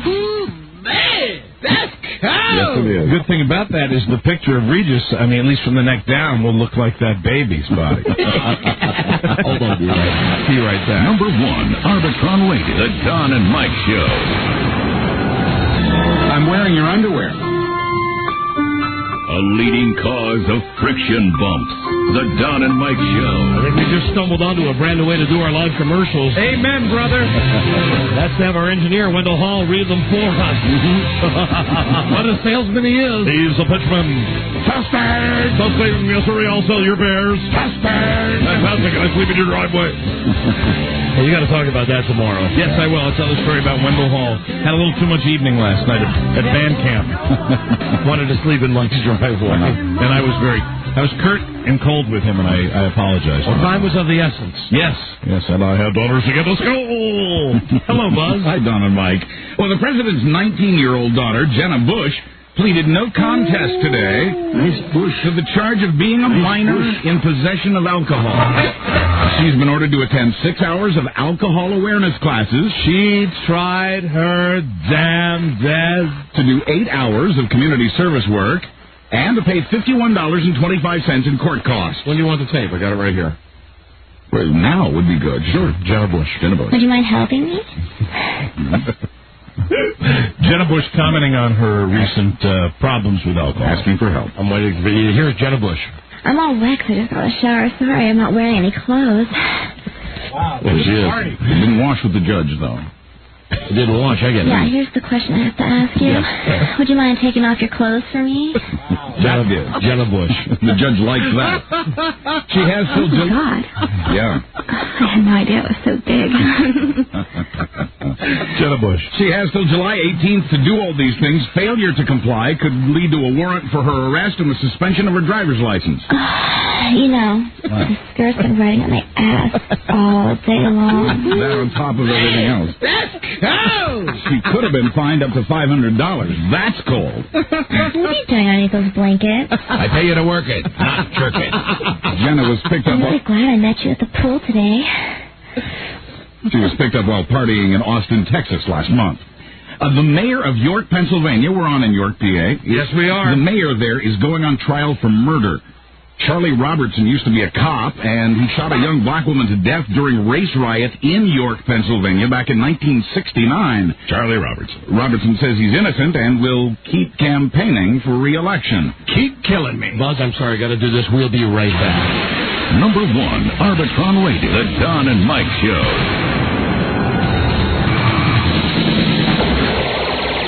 What do you say we cut the chit-chat? A-hole! Freaking damn it. The Don and Mike Show. Do we have enough things going on here at once?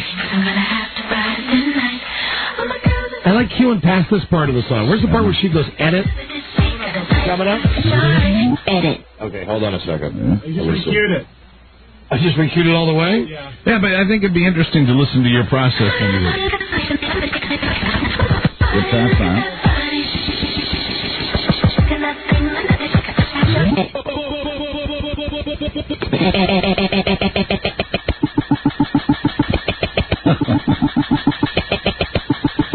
This is how I do it. So it comes out of the thing, it goes... Edit. 4, 3, 2, 1. They invite prostitutes to join in. Yes. Don Geronimo and Mike O'Mara. That's how it's supposed to sound. It's typed right now to sight. And now here's Buzz Girdley again. Hi, Buzz. Hi, Don and Mike. They were planning on closing all the public buildings in Terre Haute, Indiana today. They were also expecting Timothy McVeigh to be dead by now. We found out on this show they didn't close Bob's Big Boy. Nope. They didn't close the... Bob Evans, not Bob's Big Boy. Excuse me, they didn't close the Rib Joint. Please. They didn't close the Super 8. No, it was driving Metropolis today. None of these things came to pass. With the execution postponed to June 11th, city officials kept everything open today with plans to shut down schools and government offices on the new execution date instead. The new. Hotel rooms will no doubt be even harder to come by come June 11th. Harder. The execution's now scheduled to take place during the week of the Miss Indiana pageant and registration at Indiana State University. You mean, are they having the Miss Indiana pageant in Terre Haute? Yes. And it's supposed the pageant, I think, I read, is the day of the... Isn't it the 11th? I believe it is. The day of the execution. That's the day. Right. They should really invite Dennis to judge. You know, they're not going to be having my favorite competition, though, the Miss Closest Looking to Bobby Knight. That was always my favorite, when they all put on their red sweaters. I wondered how CNN's Lynn Russell would feel about the hiring of NYPD Blue's Andrea Thompson. Tough. Russell says she's leaving CNN for personal reasons. There you go. Take your big DSLs with you. There were days you loved her and days you weren't so sure. Lynn Russell had two distinct looks on CNN headline news. Either she looked beautiful or freshly tousled. Yeah, or she looked like she'd just been effed outside in the rain and someone kicked her out of the car and she rolled up to CNN. That's a look. And someone said, "You're on the air, honey." Yeah, she's a handsome woman. Lynn Russell was one of the first anchors hired by Headline News when it was launched in 1982 as CNN2. She was a whore. Making no mention of the busty blonde from NYPD Blue, Russell says she needs, and I quote, a mellower time now. She was a whore. The 54-year-old says life is too short for so much stress, and yet she still moonlights as a bodyguard, private eye, and volunteer with the Fulton County Sheriff's Department. Man, that's cold. And she's a black belt. Yes, she is. Has a couple of black belts, as a matter of fact. She's also the author of a book called How to Win Friends, Kick Ass, and Influence People. She's a black bra, too. Friday's her last day. CNN says there will be a tribute. Don. How about the bung cam? That's cold. The bush cam. That is very cold. Man, that's cold. It's so cold. That is cold. Here's an interesting way to select a jury. In Texas, you can be excluded from jury duty if you think O.J. is innocent. Buzz? Yeah, I'm off. There you go. Free. Right I got the day off. All right. Houston Appeals Court has approved a prosecutor's decision to keep folks off a homicide case if they agree. I agree with that. With Simpson's not guilty verdict. I agree with that. If you think OJ's not guilty, you're excused. I sure wouldn't want you sitting on the jury of my trial. Well, if that gets you out of jury duty, I'm changing my feelings on that.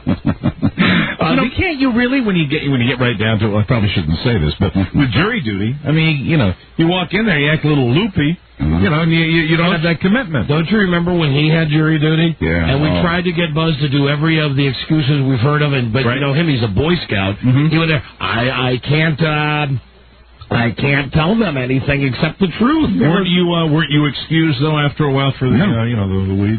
No. See, you're thinking of somebody else. Oh, okay. No, I served on that stupid jury. You did. I was excused. I said, let's fry them all for jaywalking. There you go. Kill him. And then Judge Roy Bean over here, don't worry about him. Hang him. I tell you to work it, not jerk it. I tell you to work it, not jerk it. That's cold. The electric company in Washington, D.C., Pepco, says it's making exploding manhole covers its #1 priority. Hey, great. Only 9 months too late. Did you hear? They've hired Masatoshi Ono and Jacques Nasser. The company says it cannot solve the problem overnight because there are nearly 8,000 miles of cable under the streets of the district. Hello. This is Masatoshi Ono. We cannot solve the problem of the exploding manhole covers overnight. We will be bringing more lovely manhole covers from Japan. We hope you enjoy our better Japanese manhole covers. They're slightly smaller. Pepco says it examined 10,000 manhole covers last year and expects to inspect the same number this year. They are more like Frisbees. Yesterday morning, flames leapt 5 feet into the air as a manhole cover blew in Georgetown. They were big tongues of flame. Red hot tongues of flame. According to Pepco, it was the 32nd manhole explosion this year. I've only counted 11 on the news. 32 just this year. 32 since January? Since January 1st. You tell me that's not an epidemic. Man. That's cold. Right. Thank you, Buzz, for the news and the comments. Time now for a Call 100. And a prize package that's been selected especially for you. Call 100 now. Good luck. Phone number same as it ever was. 877-365-3636. Number 1, Arbitron rated. The Don and Mike Show.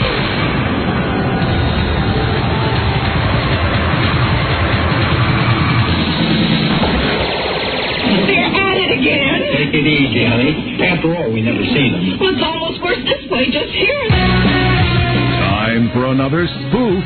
So here's Don and Mike. Hey, listen, I was just talking with Lisa, going through the email about Strip Trivia New York next week. Shocker, it's the same everywhere. We have more than enough guys that have already signed up who she's confirmed. Of course, for Strip Trivia. So guys can stop. Yes, we need girls. This is just like when we do it live on the radio, no matter where we are. Come on, New York! New York City! Just girls, please. Want to play Strip Trivia next week for cash and more? Email us at striptrivia@aol.com. Only if you live in New York and you can come into the city on Tuesday afternoon to play Strip Trivia. Girls only, please. Thank you. We have plenty of guys. We'll hear about them tomorrow. Now again, here's Buzz. Hi, Don and Mike. In sports, concussions forced the retirements of NFL quarterbacks Troy Aikman and Steve Young. A new study shows those men are the rule, not the exception. A survey of nearly 1,100 former NFL players shows that 73% of them got concussions and were not sidelined after their injuries. I'm feeling very strong and I'm ready to Your mom takes it up the bung. I'm hearing voices. What happened to the Sam Huff tape? Did we take it off the front page? Yeah, we did. Man, that is cold. 30% of them reported 3 or more concussions, and 15% had 5 or more.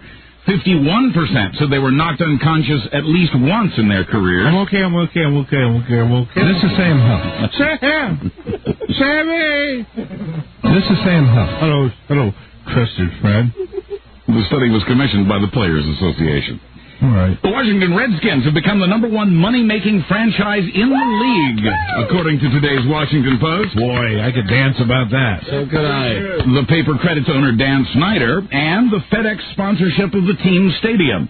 The Skins generated nearly $84 million in local revenues last season. I think it all has to do with Dan Snyder's appearance on this show about a month ago. I think that's it. Total revenues for the Redskins, nearly $149 million. The Dallas Cowboys are second with $142 million. The Baltimore Ravens, by the way, were fifth with just over $56 million. Finally, the more Halle Berry objected, the more movie producers wanted her to bare her breasts on the big screen. Yeah. Money talks. This little girl had knockers. Julia Roberts may make more per movie, but Halle Berry now has the highest paid breasts. She was getting just $2 million to appear with John Travolta in the new movie Swordfish. And she's sunbathing topless in one scene for an extra $500,000. Oh, worth every nickel. That's $250,000 a boob. Oh, fantastic. $250,000 per breast, according to the New York Daily News. So it's a long scene. I did the math on that. I'm sure it won't be long enough. Travolta gets $20 million, but mercifully he keeps his clothes on. I'm Buzz Burbank on the Don and Mike Show. Thank you, Buzz. Oh, no, not today. That's it. No, I know you'd like to continue. I sure would. We got to go, though. Next week, we're giving away a trip for two to the world-famous Hotel del Coronado, the place where Marilyn Monroe frequented in San Diego, California. This is courtesy of the DVD release of the comedy classic Some Like It Hot. Get it today at Tower Records. Next week, starting on Friday, we'll have all of the gays and lesbians living at the Miller Lite Dewey Beach Beach House. And their life will be an open book. The 7-night, 8-day stay at the Miller Lite Dewey Beach House in Dewey Beach, Delaware from May 25th through June 1st. Courtesy, promotional consideration, Miller Lite, the great taste of a true Pilsner beer. Now time for a call number 100. And maybe tomorrow we'll be able to tell you at least some of the crap that we went through today that we couldn't tell you about on the show. I doubt it. Well, maybe the Leah part we can talk about. That we probably can, yeah. Because I just got off the phone with her again a couple of seconds ago, and I think you two are closer after this. Well, I think so. Good. I think so. She wanted to talk just to me. I know she did. Yeah. Damn you. Because originally she just wanted to yell at me. Yeah. Yeah, it was, I was enjoying it when it was, kind of negative for you, and then it got real positive, and you had that lovey-dovey moment. Yeah, we did. Damn you. We had a nice little damn dirty ape. Hello, Don and Mike Show. I am caller 100. Right? And what is your name, my friend? Sean Brown. Sean, where are you from? Beltsville, Maryland. All right, Sean, for you, we've got a free game of paintball from Pev's Paintball. Cool. 5 locations, 35-acre paintball park, 8 different fields. Call 888-826-30. They just really F this up. 888-826-7387. Oh, that's a weird number. And you've won the WWF Judgment Day prize pack from Comcast and Cox Cable. WWF Judgment Day in demand in your home Sunday night, 8 o'clock from Comcast and Cox. Thank you, my friend. Good old wrestling. Yep, look, listen, people love the wrestling. We like the wrestling. Hold on a second. That's it. We got to go. Thank you, everybody. See you tomorrow. Thank you, and good night, Buzz. Thank you. Good night, Don. Thank you. Good night, Mike. Thank you. Good night, Don. Robbie? Hi, Don. Throw that hat in the air, please, just like Sydney. Tyler Moore. You might just make it after all. I lost it in the light. That's all right. Okay. Another day tomorrow. See you tomorrow. Bye, everybody. Yeah, bye-bye. Until we meet again, this is Sammy Davis Jr. saying, be kind, be nice, and I hope the next performer has the pleasure of having as nice an audience as you've been tonight. And let me leave you swinging.